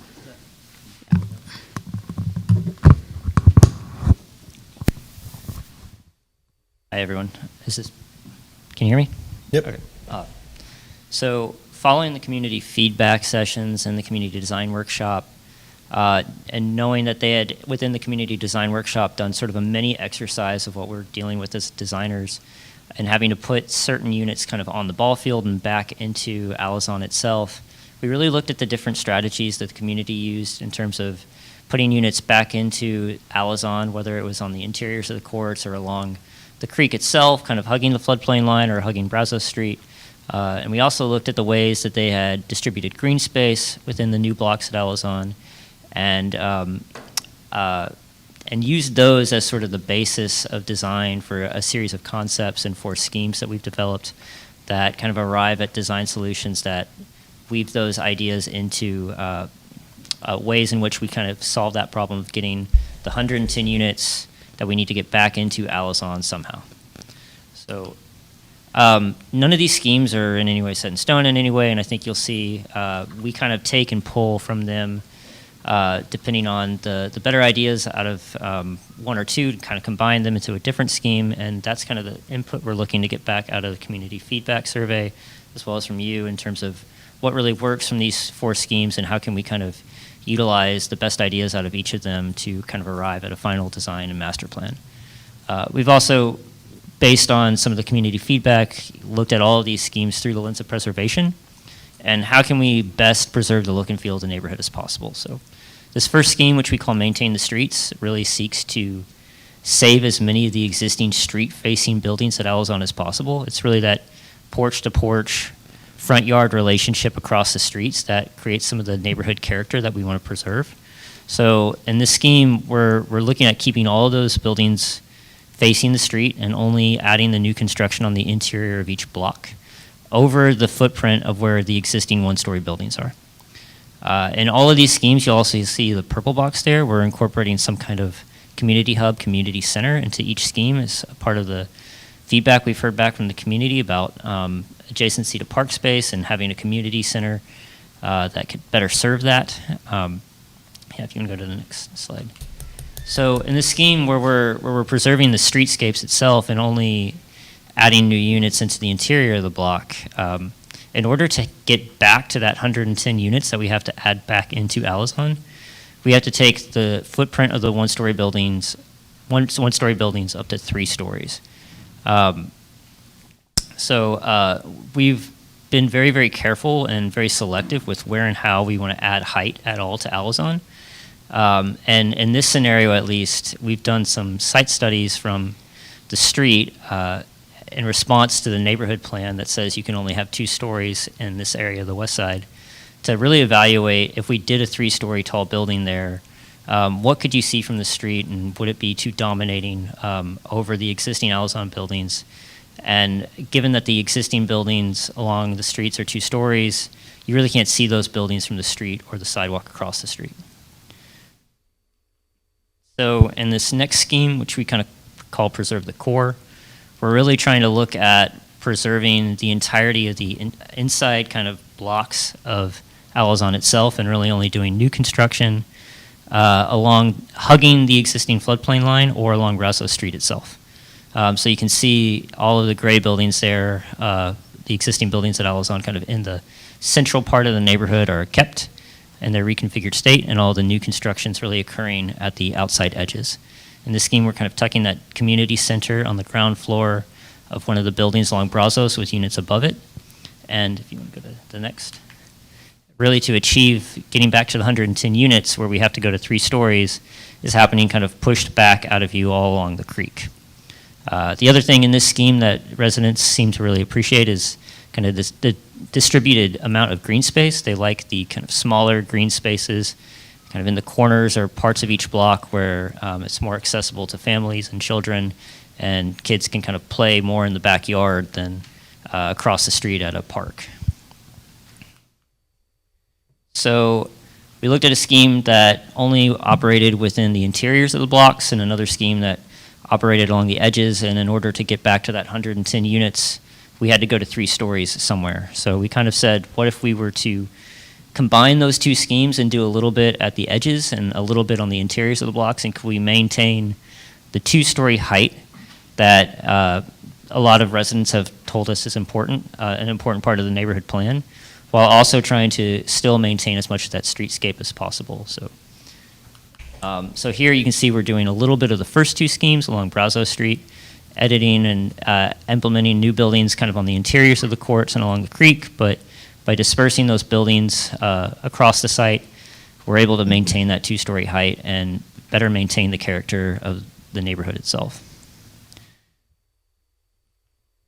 In the last scheme, one of the big things we heard from the community was bringing in more green space, really having a place for children to play and people to enjoy being outside a little more. So we really kind of decided to push that as an innovative solution and look at how could we better implement a wider variety of green spaces, starting with what would happen if you were to take the buildings off the creek along the floodplain line and do a little bit more of an intensive building along Brazos Street and on the interior of the blocks. That opens up the floodplain area to be a much larger and more substantial green space and park with the community center as its hub. And by rotating the buildings on the interior of the blocks itself, we're able to kind of create longer, more courtyard-like green spaces within each block. So you can see in that kind of 3D view how the more taller buildings are only happening along Brazos and within the interior of the block, and the park space along the creek is being opened up for green space. So, yeah, I'll let you take that. I'll take that. So the kind of release valve at the end of all of these schemes, there is also the opportunity of finding additional land. So that would kind of change, the required unit count that to be at either Valero Field or on Alaskan Court. So that's something that we've been continuing to explore with staff. So that's kind of an opportunity. So I'll just maybe wrap up and kind of share our next steps, and then if you all have questions, I'm happy to get into detail on any of the schemes. So we are launching our community survey today online, and we've worked with staff to have it released to the Friends of Alaskan email list, pushing it out on social media. We are hosting a public meeting this Saturday. We'll talk about the schemes. We'll give community an opportunity to get an update on the process and then fill out the survey. Next week, with the support of some Opportunity Home staff volunteers, we're going to go door to door to administer the survey, and we'll leave doors that don't get answered. We'll leave a paper copy with a postmarked envelope so they can return it.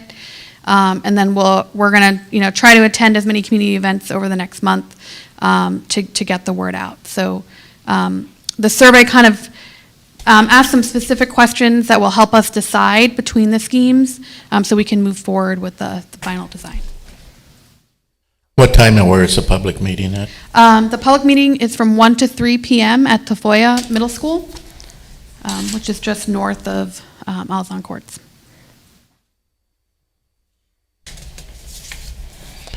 So some of the units they're not all being torn down, they're being refurbished? Yeah, so in every scheme, the blue are existing buildings that are going to be rehabilitated, reconfigured, upgraded to modern building standards, but there'll be the existing buildings that'll be. I thought there was an issue with age and the lead paint and all of that with the existing buildings. From what we've had a structural engineer go out and do an analysis.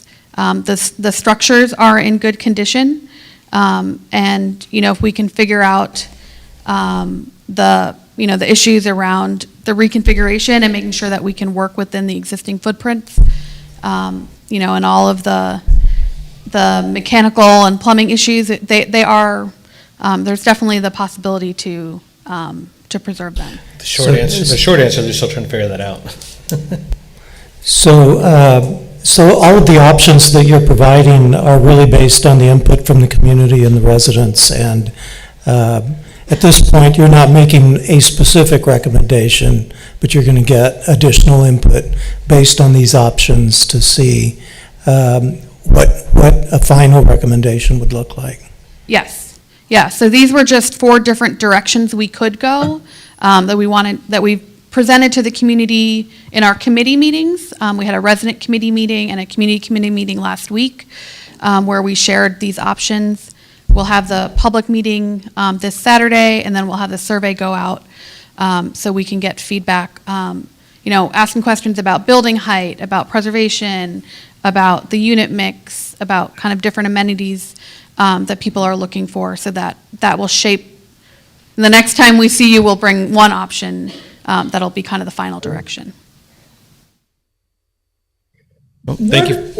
Cost-wise, how is it looking for the rehabilitation? Because, initially, we had thought that rehabilitating the buildings, because they were so old, would be very expensive. And so how have you been able to get around that?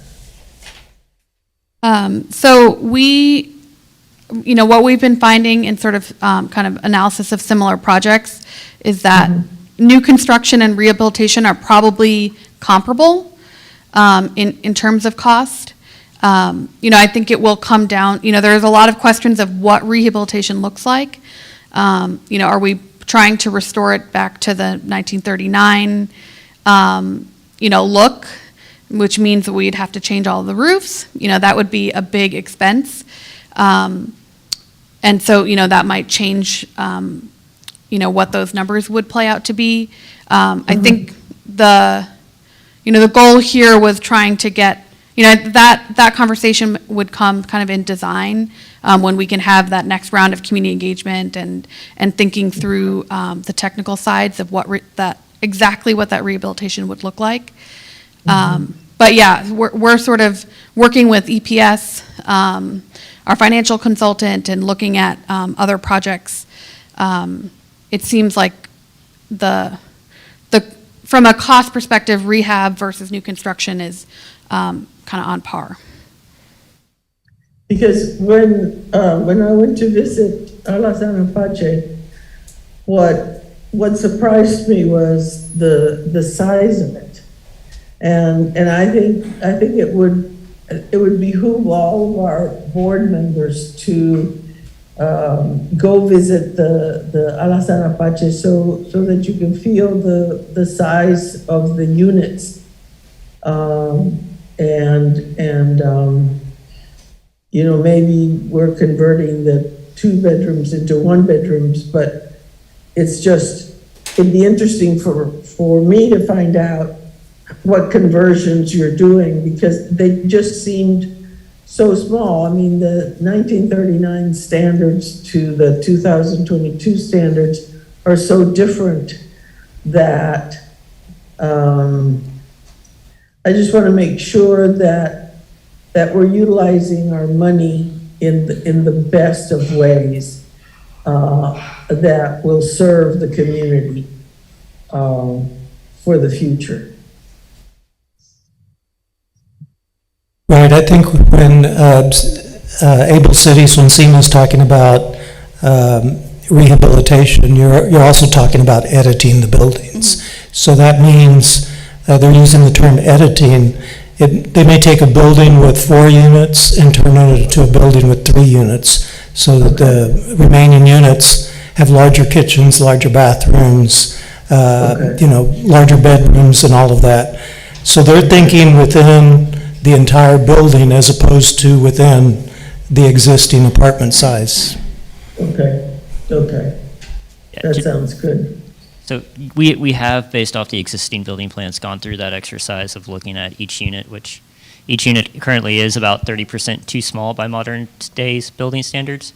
And you're absolutely right. Most 2 bedrooms are becoming 1 bedroom, so we're having to combine 2 1 bedrooms into a larger 2 bedroom. Okay, that makes sense, because I just thought this is really going to be hard if we want to keep the same numbers, but if we remove the numbers, then I think it can happen. Any other questions? Thank you. Appreciate y'all being here. Thank you.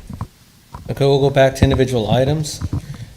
Consideration and appropriate action regarding Resolution 6270 concerning the proposed financing of up to $35 million of the costs on the acquisition, rehabilitation, equipping of the Rosemont at University Park. We have Tim. All right. Tom's here, and Tom's, as y'all may know, is our asset manager, and he's been working on this. The board may recall that we had brought this board to the board previously. The board approved this transaction, and back when we did the St. John's project, we had some bonds that were left over, and there's a long waiting line to get those bonds. And so what Tom's going to talk about and give a little background on the project is, rather than waiting that long line, we can actually use bonds that we had a 3-year carry forward. And so it's just efficiency by using bonds that would otherwise would go unused, so we can start the project sooner. I'll turn it over to you, Tom. Good afternoon, Commissioners. The other item was that initially the inducement resolution for the bonds to get online to apply to the state board was for $30 million. And now that they've had some time they've acquired the property, and they haven't done any renovation work yet, but they've been working on getting bids and estimates, and everybody knows the construction costs and materials have gone up, so they're asking if we could increase the bond amount to $35 million from $30 million, which does make sense given the fact that it's going to be a rehab. So they're asking if we can use the bond issuance that we already have for a project that didn't go through and use that for their project, which would make the renovation work happen quicker, and we wouldn't have to wait for an allocation from the bond review board in November of this year.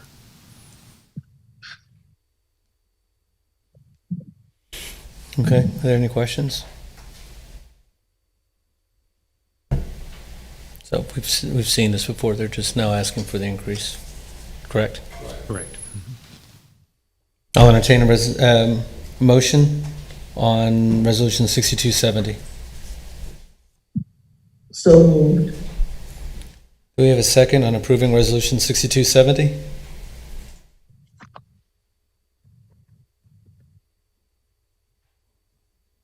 So moved. All in favor? Aye. Any opposed? We have one opposition. Okay, the resolution moves to the board meeting, I guess, is next time. Okay. Thank you. No problem. Okay, item number 7.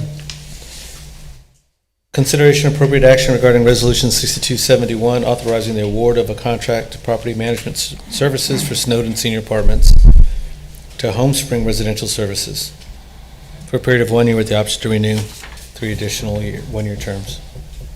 George Ayala. Oh, no, you. Yeah, that's Tim and Lorraine too. But, Okay. yeah, we have Kelly Lucero from Home Springs online. Okay. I'm not supposed to say that. But as you know, we're working on the Snowden development. It's self-developed, and some exciting things about this development is at 68 of the 135 units. We'll be serving either people on our wait list or other public housing folks, because those people generally are 0 to 15% AMI. And we're doing that because some of the units are set aside at 0 to 30% AMI, but the 60% AMI units, we're layering them with vouchers so we can support the people on our wait list so they can, live in this beautiful development. And as you know, it's a senior development. And as we're going through with PNC, who's our debt and equity lender, it's very important to them that we have a very experienced property management company that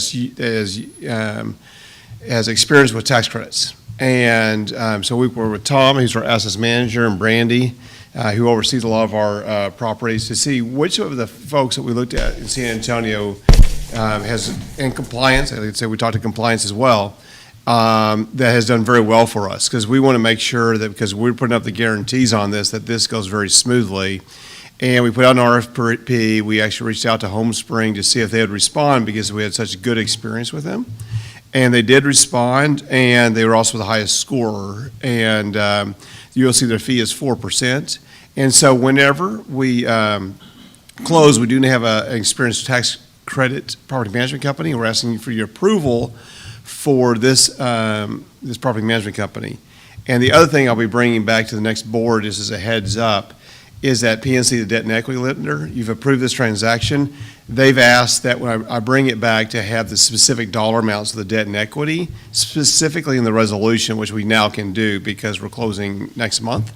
And so it's just me, I wouldn't say clarification, perhaps it is a clarification, a more detailed resolution, because now we'll know the exact interest rates and other numbers to put in there, and who the debt and equity people actually are. So we'll be bringing that back as well. But I seek for approval from the board to use Home Spring as the property management company for the Snowden Rose development, please. So, Have we used this company before? Yes, we have. Good question. And that's why we knew so much about them. And so Mike Hogan, who owns Hogan Development, is actually a subsidiary of him. We have used them on some of our other developments, and we had very good experiences with him, or with his company, excuse me, and specifically Kelly, who's online. They've done very well. And on the compliance side, they're very strong as well. And so of the companies we use, this is actually one that we actually sought, to have them respond because of our past experiences. And are they good at maintaining these properties while they're managing them? I would say, from our viewpoint at Saha and talking to their departments, that we put them at the highest. Okay, thank you.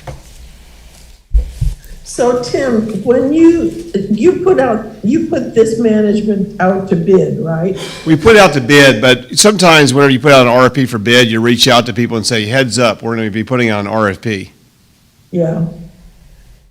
What did you get back? How many bids did you get back? We got 3 bids back, and they are, see here, we got it from Home Spring, Capstone, and Rain Asset Management. Okay.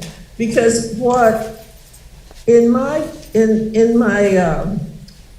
career in public service, what I have been used to in boards approving is that the staff brings, when they send out to bid, they show the staff the letter that was sent out to request bids.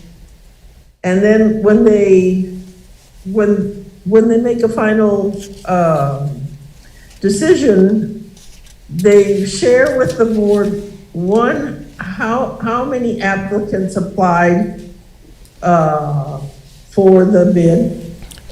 What was kind of the process that Sorry, Dr. Guzman, I'm going to interrupt for about 2 seconds. That's actually included in there, and it breaks it out how they scored and where they scored each response to the RFP. Right, but nobody else knows about it but the board. It's public, correct? It's for general information. No, it's public information, correct? Yeah, I should have explained that better, Dr. Guzman. Yeah, so we put out an RFP and it was solicited, and we have procurement here. You can go through all the different groups that we put the different papers we put it into, and then they're scored by a group. And then what we put in the board on the supporting documentation is the different categories that were scored, such as experience, staffing plans, capacity, financial, strength of the financials, and they're individually scored. Did you want to go more into that at all? Well, from what I'm seeing in the individual items, I'm seeing nothing. Okay, and so what I'm saying is that what I have been used for staff to share, and I shared as staff for 37 years, was, who applied,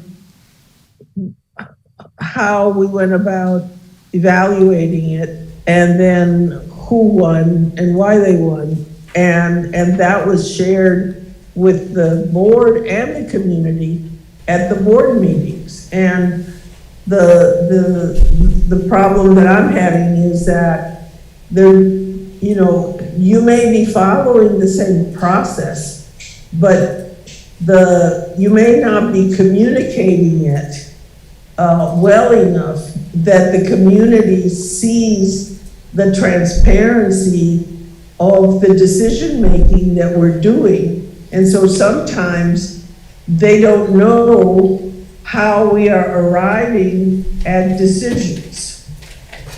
And I think that sometimes gets us into problems. And I'm just sharing because I think that the more open and transparent that we are, because I think that we're following the processes correctly, but we may not be efficiently communicating those processes to the community. Oh, right. So what we're in the process of doing, so that way you can see it online, is the information and it is public. We do put it up. We just didn't have it up onto the screen. You just have the agenda up on the screen.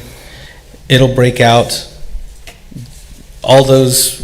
What's included into the board and what is public is the advertisement list as well as how they scored. There it is. Can you see that? No. Okay, now I see. Okay. Yeah, that's in, that information, correct me if I'm wrong, is public. All the information is right. Right, and so what I'm saying is that before we announce the decisions, this is the kind of information we should go through out loud to the community. That's what we're doing in this committee meeting, and then once we pass this or not pass it, then it goes to the board meeting again. But I'm not seeing it because it's not out loud. I'm not seeing it. Dr. Guzman, this is George Ayala, the procurement director, and I'll go ahead and explain, if I may, I'll go ahead and explain the process like we typically do. So on July 7th of this year, we issued a request for proposals for the property management services for Snowden Apartments. This proposal closed on July 27th of this year as well. The RFP was published on Saha e-procurement website, the Heartbeat, narrow e-procurement website, and directly solicited to 141 vendors. After the conclusion of this proposal, we actually received 3 responses, which were from Capstone Real Estate Services Incorporated, Home Springs Residential Services, and Rain Asset Management LLC. All of these proposals were evaluated. on experience in affordability, mixed income and conventional housing management, staffing and business systems, financial capability, fee proposal, and strength of the vendor's Section 3 and SWIMB utilization plans. After reviewing all the proposals, we are recommending to award to Home Spring Residential Services based as they are the highest rated proposer. There you go. That's what I mean. That's what we need. That's explaining the process in detail so that the community knows the process that we followed and then sees that we have been thorough and transparent. Because we are being thorough and transparent, but we're not communicating it at the board meetings. We can do that in the future. We'll do that moving forward. Thank you. Sir, a motion for acceptance of home services? Resolution 6272. Make a motion. Wait, is it 62? Hold on a second. 6271. Oh, yeah. Resolution 6271 is the resolution. Right. So we have a second? I'll second. Okay. All in favor? Aye. Aye. Any opposed? Motion passes. Okay. And we have one commissioner that is stepping out for a moment, so Doug, how do you want to proceed? Yeah, so because this has been a quorum of the board, the way to maintain this meeting as a board meeting requires 4 commissioners to be physically present here at this location. We are not allowed to have 3 commissioners here and 1 remote if we wish to have a board meeting. This meeting could continue as a committee meeting, but then there'd only be able to be 3 commissioners participating.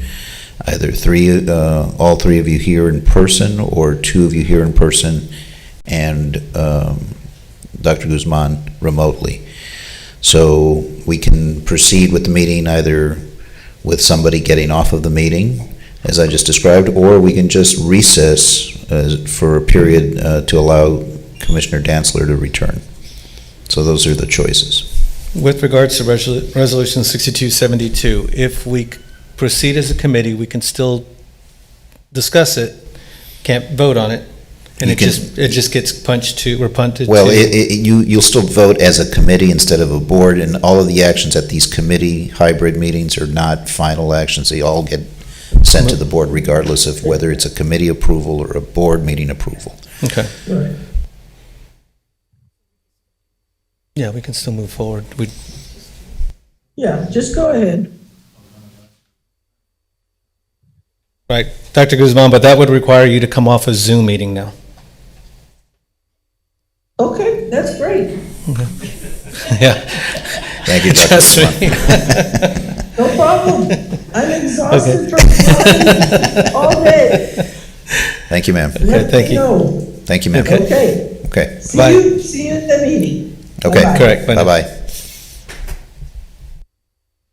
So do we? Okay. So you can proceed now as a committee of 3. Okay, so now we go as a committee. And Resolution 6272, Stephanie Rodriguez.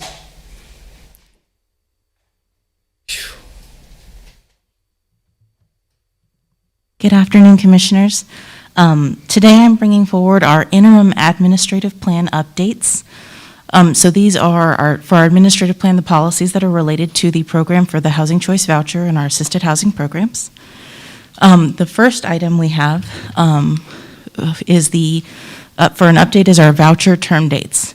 So in our current policy, it states that our initial voucher will be 60 calendar days, but HUD does allow for it to be at least 60 calendar days, and we'd like to change it back to that HUD language.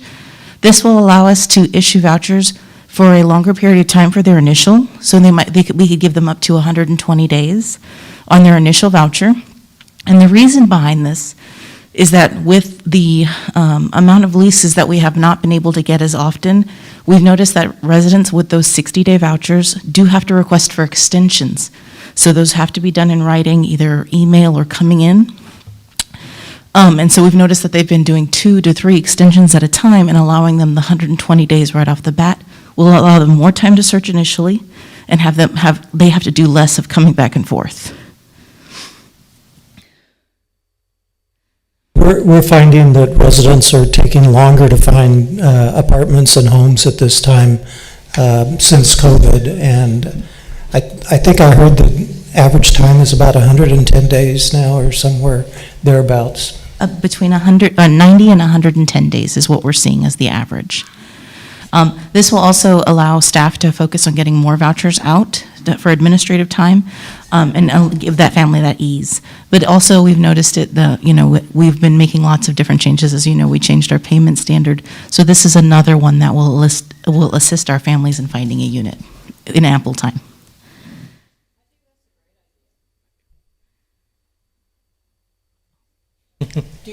I think we'll need. So we do have a couple more I'm going to go over. This is Right, just the there's a couple first more, item. Yes. But we will need one. So the next items we have are policy changes to our special program policies. On these, we have a couple different programs. I'll start off with the Move On program. This is a program that allows for us to move a person from a permanent supportive housing or rapid rehousing to a housing choice voucher to give them that more stability. And so in this, we initially had in our policy that we were only allowing up to 40 vouchers to be moved from that permanent supportive housing to our housing choice voucher. And we'd like to remove that so that it gives us more flexibility in order to assist those families. And it also, to not restrict it to just those that are under the permanent supportive housing or rapid rehousing, but allowing it to be through our community need with our partners, for those partners that assist families in those programs to be able to transition them. And then that would allow them to get more people into those permanent supportive housing and rapid rehousing from those homeless centers or whoever their constituents are. The next two items are for our homeless service voucher and our college and homeless assistance. For the homeless services, we're not removing any language. We just want to add in that it would be based on community need instead of restricting it to a certain number. This would also allow us to just be able to work with our partners with more flexibility on who they can refer to us. Under the college and university, this one we're looking to update the policy to say Alamo Community Colleges and not just Palo Alto and St. Philip's. Currently, we have only those two colleges listed, but we do want to continue to work with the college community that's a part of that group. So just in case if a person moves from St. Philip's to Northeast Lakeview, they're still a part of that Alamo Community, Alamo Community Colleges, and they would still be able to continue on that service for that program. Do you have any questions on those policy updates? Is it just Alamo Community Colleges that's allowed, not any other universities or? So currently, that's who we have partnered with. So we have an MOU with the Alamo Community Colleges in order to get those referrals for homeless students. We are looking to see if we can expand, but we would have to do another activity to get another MOU. So we haven't engaged in other universities just yet. I do know that when I went to SAC, there was a large amount of homeless students that used to live in their vehicles in the parking lots and use the Wi-Fi off of there and stuff. And the San Antonio College is a part of the Alamo Community Colleges, so that we did want to focus on those first because we did see that need there. And they were willing to partner with us for the program. Motion for Resolution 6272. I so move. Second. All in favor? Aye. Aye. Any opposed? So the resolution will move to board. So. Thank you.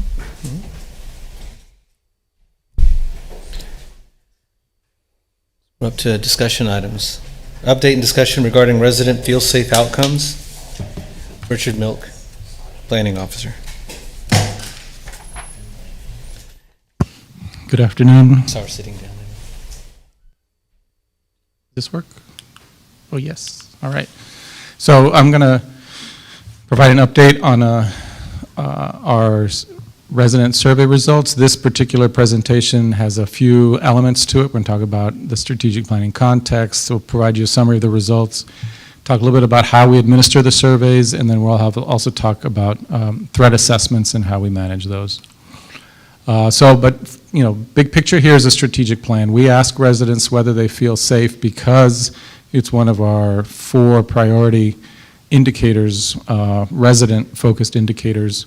We ask, in addition to whether, to how safe residents feel, we ask them their level of satisfaction with the housing quality, with the utilities, and with their housing options. Today we're focused on feelings of safety.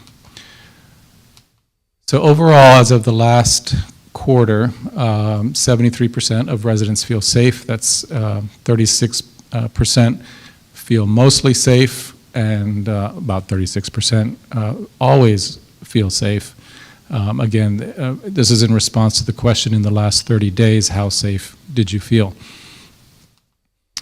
This is a little bit higher. This is the 3rd time we've asked this question to residents, and the first time was about a year ago, and we got 66.1% in response. It went up to 66.9 in March of 2022, and then now up to 72.5 or 73%. We break it up in a number of different ways. We ask, it's an anonymous survey, but we do ask a few questions about their context, including what program they're in. So this is, we can look at differences between, say, public housing and Section 8. Here the differences are not very large, but Section 8 voucher households in general do feel slightly more safe than public housing households or other households. We have seen some change over the last year in responses. We've seen voucher households having increasing feelings of safety and a slight decrease in feelings of safety among public housing residents. We ask them also how long they've lived in, how long they've been a resident in their current program. And so we can see that there's some difference between residents who have just joined their program and those that have been with their housing assistance for longer periods of time. So the folks that feel the most safe are those that have been with us 6 to 9 years and 10 or more years. But overall, you see that they're in the green part of the average. We also ask whether anyone in their household has a documented disability. And so we can see that there's actually very little difference between, in feelings of safety, between households with a disability and those without. And this is a good thing. We don't want to see any differences here.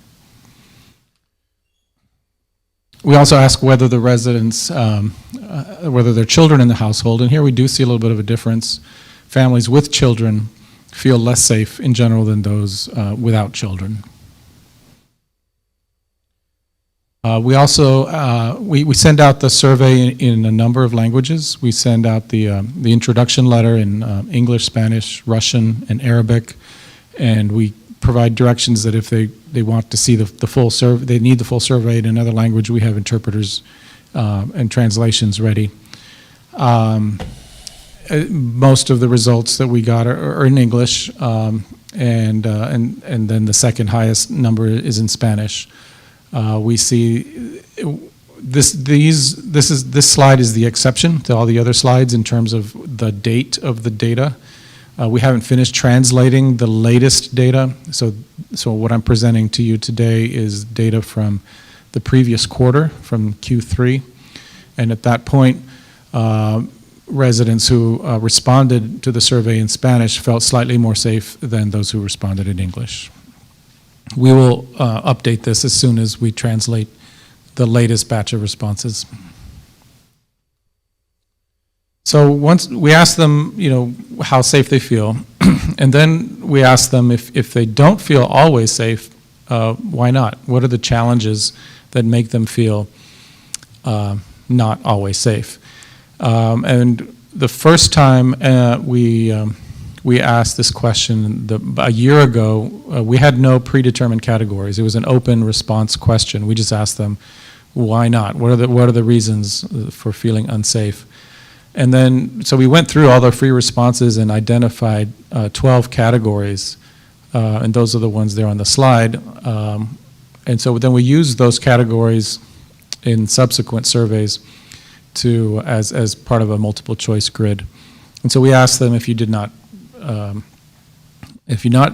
select always safe, how much did each of these 12 things affect you or your household in the last 30 days? And they could say never, very little, don't know, somewhat, or a great deal.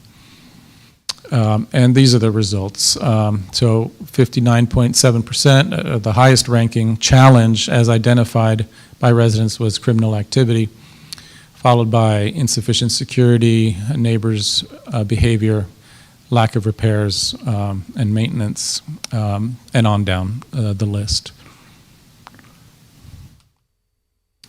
This time, or last time around, we also asked, in the last 30 days, was there anything else that made you feel unsafe? Again, another open, free response question. We received 517 free responses and reviewed those. And based on that review, we think there's 4 additional categories that we need to add to those that first 12, because at least 15 free responses fit into this each of these categories. So we're going to add, going forward, 4 more options for them to choose from: harassment, neighborhood conditions, animals, and the quality of housing. We're also going to do some analysis of nighttime versus daytime. That was another theme that we saw in the responses, that a lot of the feelings of lack of safety were focused around the time of day, which is normal. Right? So, would that just be more of a lighting follow? It might tie into, and that's my next slide right here. Oh, okay. You were reading ahead. So we looked at the free responses that referenced insufficient security measures, because we wanted to drill down to exactly what they meant by that. And here's what we found. Lighting was the number one, the top ranked insufficient security measure that could be addressed, followed by gates and fences, security guards, and so on down the list. So this provides some additional insight into where we might want to start our work. One more analysis that we did was seeing if there was a difference between residents who said that they felt, mostly safe, but not always, and those who really felt, mostly unsafe or very unsafe. And there was a difference. Those who felt mostly safe, their top reason for not saying that they are always safe was lack of repairs and maintenance in their property. For those residents who said they felt always unsafe or mostly unsafe, the top of the list was criminal activity. So we're dealing with 2 separate, I would say we're dealing with many different situations here. Feel safe generated 12 different categories, right, of challenges. This is very different from the other questions that we asked in the strategic plan survey, where there was a smaller group of challenges that were generated, where we're dealing with a broader set of issues here, and that'll vary a lot across our portfolio. Quick transition to our process, just so you're aware. Our general cycle now, again, we've done this 3 times, is to, we send out an initial email list to, an email invitation to all the residents for whom we have emails based on the most recent draw distribution lists. And then we also send hard copy mail to targeted populations that we know would respond to that. About in the middle of the cycle, which is about a 3-month cycle right now, we review the response rates and see where we're getting good response and where we may be not getting the responses that we want. And then we'll set up a targeted outreach plan, and that might vary depending on who it is we need to reach out to, whether it's, and I think the last time around it was Section 8 households that we weren't getting the responses that we needed or wanted from them. So we did a special mailing and outreach plan just for Section 8 households to make sure we got the balanced response that we wanted. And then we do it, and then we get those responses, and then based on where we're at the end of that cycle, we see, okay, what do we need to do next time around to make sure that we do get the proportional responses that we want, and rinse and repeat. This is a graphic showing kind of since the beginning we started doing this, the cumulative responses. We're up to about 3,500 overall, and you can kind of get a sense of when we do the pushes and the outreach efforts on the graph. The future, we want to do sort of deeper analysis by maps, look at some more details by small area FMR group, zip code, property groupings, do some more cross tabs like we've seen here, including responses by program and tenure, identified challenges by subgroup, right? We kind of hinted that some of the challenges may be more prevalent among sort of subgroups, and so we want to dig into that to see if we could show that in the data, if the data says that or not, and then correlate it with any other data we might have. We know related to property groupings, we want to see, if there's any common challenges across household types, see what's around the properties that might be associated with certain challenges in the same neighborhood and in the same portfolio. And now I'll turn it over to Brandy for a conversation on threat assessments. So I know in the past we've had some questions regarding the threat assessments that we do in our public housing communities, and I think some of the messaging around it in the past has been, well, the victim is always the one that is that has to relocate, and so our priorities when our residents come to us is we want them to feel safe, and so that is traditionally why those threat assessments are to move our families to another location. There are some requirements with those threat assessments. We are required to look at all VAWA situations of violence against women. Again, that's not just it, even though it has women in its title. It does for our male head of households, they also would qualify if they feel like they're a victim as well. And then we have some of the administrative levels of the threat assessments, and all of those threat assessments, with the exception of the VAWA, we actually do work with our security company who has individuals on staff that go through, interview the families, and determine whether or not there is that threat assessment. And then if they do say that it is something that they recognize, then we do try to move that family to their new location based off of availability. And so we are still trying to match their current unit size. If they have specific, their support systems, we do try to find those communities close by. But just knowing that these are our public housing communities, we are trying to look for the available units. In the meantime, because we know that sometimes these concerns are coming from neighbor to neighbor, as some of those survey results reflected that some of the feel safe is because of their neighbor situations. We do try to, though we cannot speak to situations regarding other residents to other residents, we do try to work through that through the proper channels, but everything still requires documentation. And so as we've talked about in the past, we do try to see if there's police reports that have been documented. So we utilize that, and then we start working with our attorney to see if we have enough supporting documentation to move further action to maybe the person that is causing the threats to our other residents.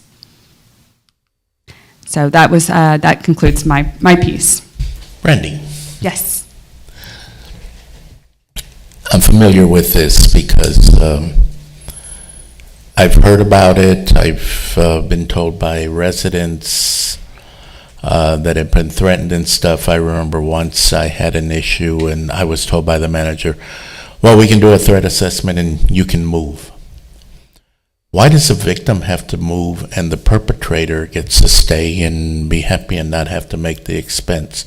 why doesn't the perpetrator have to be the one that has to leave? Why is the person that was victimized or threatened or whatever, why do they have to uproot their lives to move? And that's a big question that has been asked, and I'm sure they've told you that before. They tell managers that. And So as mentioned, Commissioner, our first priority is to the resident who says they feel like they're being threatened, right? So that's why we do those assessments. If it is determined, then we will offer that resident a move. With anything, the eviction process, if that is something that we have third-party verification that there is something that is happening, that can take months. And so during that time, those other residents could be traumatized. They've already coming to us and alerting us. And so our first approach is, let's get you out of this situation. We know that it's difficult sometimes because, as you mentioned, the cost is on that resident. But again, we're trying to separate that and make the resident that is the victim feel comfortable, even though it may be relocating to a new unit. even like me, I was once threatened in front of a staff member, and all they could say is, well, we can move you, and so I think we need to look into this a little bit more to make it better for the victim than for the perpetrator, because, you move the victim, it's costing them, they're leaving their friends, their home that they've been in for many, many years, which a lot of them have been there, and the person that caused the problem just continues causing problems. So I think we really need to look into that further. So also let me add, each situation's different, right? In the case that you mentioned, the question would be, was a police report filed? Did the police arrest the individual? And things of that sort, which make it much easier for our staff to be able to take action. Many of these situations don't have police reports and don't have arrests and don't have convictions, and that really complicates things. So in that case, we want to protect the individual that was threatened as much as possible, and that's the reason we take those actions. I just wanted to add that. Thank you, Ed. I understand that you offer a solution by, if you don't feel safe here, we'll find another place immediately for you. It may not be what you want, but we'll find a place for you wherever it's available. But, for the victim, that doesn't always work. But, I understand that sometimes if you're threatened with your life or something, but maybe we need to look into that, if it's a serious issue, that the perpetrator is the one that has to leave or move. And I understand there's steps for eviction and all of that. And that's why I would always tell them, if you have an issue, call the police, get a police report, give the manager the case number so they have it for the file. But, okay, thank you. Thank you. So I guess the other side of that is sometimes an eviction process, as Brandy mentioned, takes months. And, I know we're trying to deal with an eviction right now that is going to take months to get through. In the meantime, we want to ensure that the residents that are there feel safe and give them the opportunity to, seek a transfer if that's what they want. Of course, we're not going to discuss the individual perpetrator's case publicly or with other residents or whatever. That's between us and the individuals. So sometimes that may be affecting perceptions as well of other individuals. Yep. Thank you.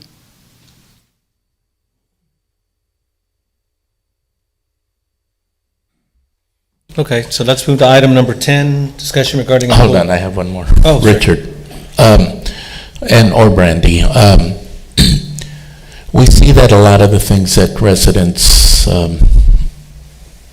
answer to the survey, a lot of those things on those lists are things that I bring up also at meetings that people come to me with. What is the plan of action and what's going to be done to try to rectify some of these problems? So the survey is focused on generating key indicators for our strategic plan, right? It's the way we measure success, is seeing how residents respond, as a whole to those questions.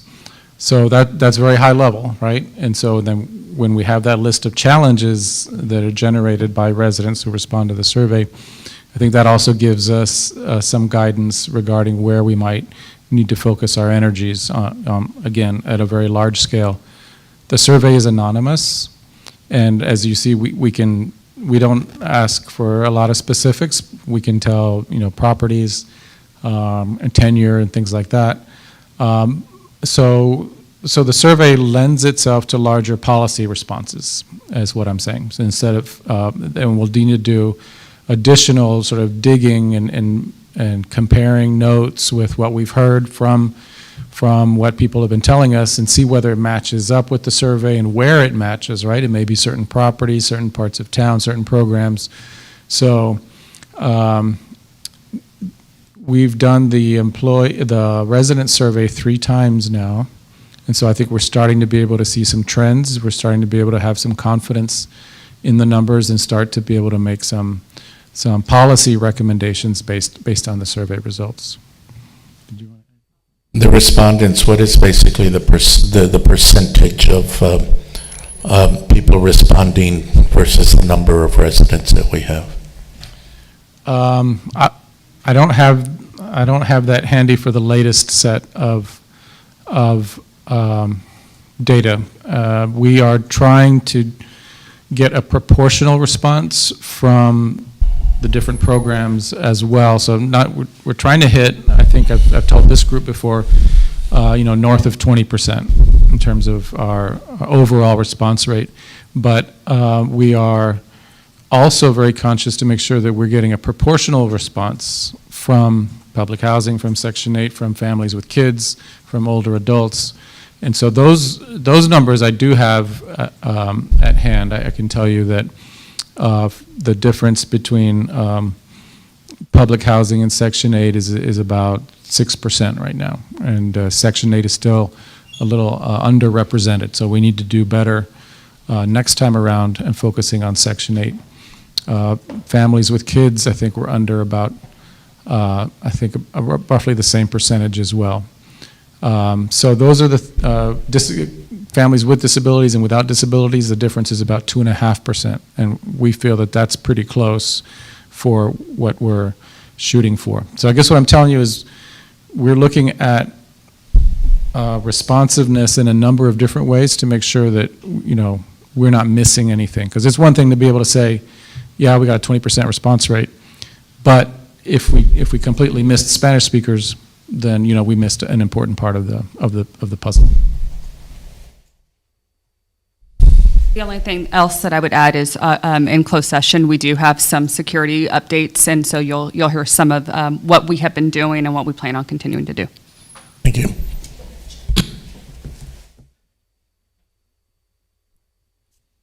Okay, go ahead.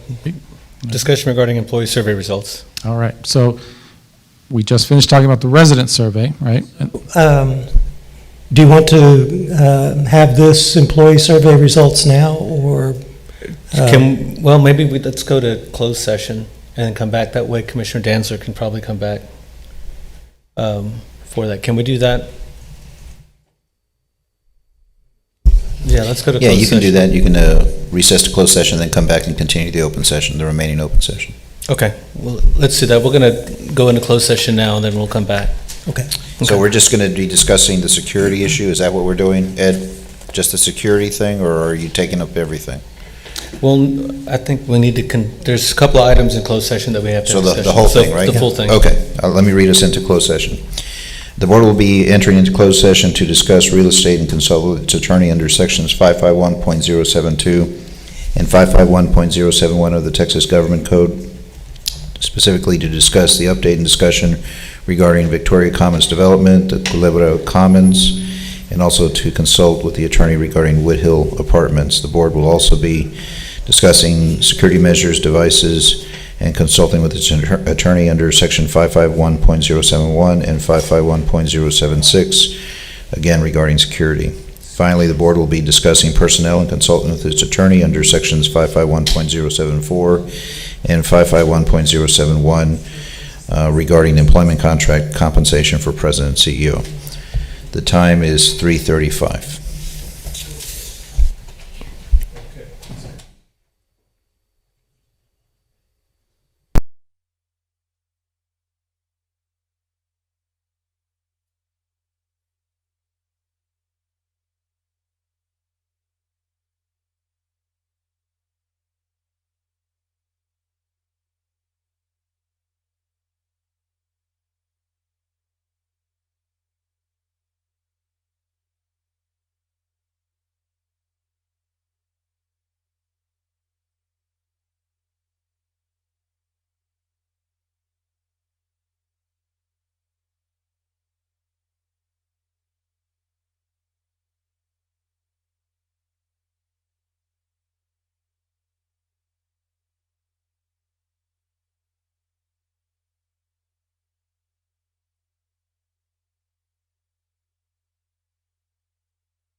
The collector comments conversation? So moved.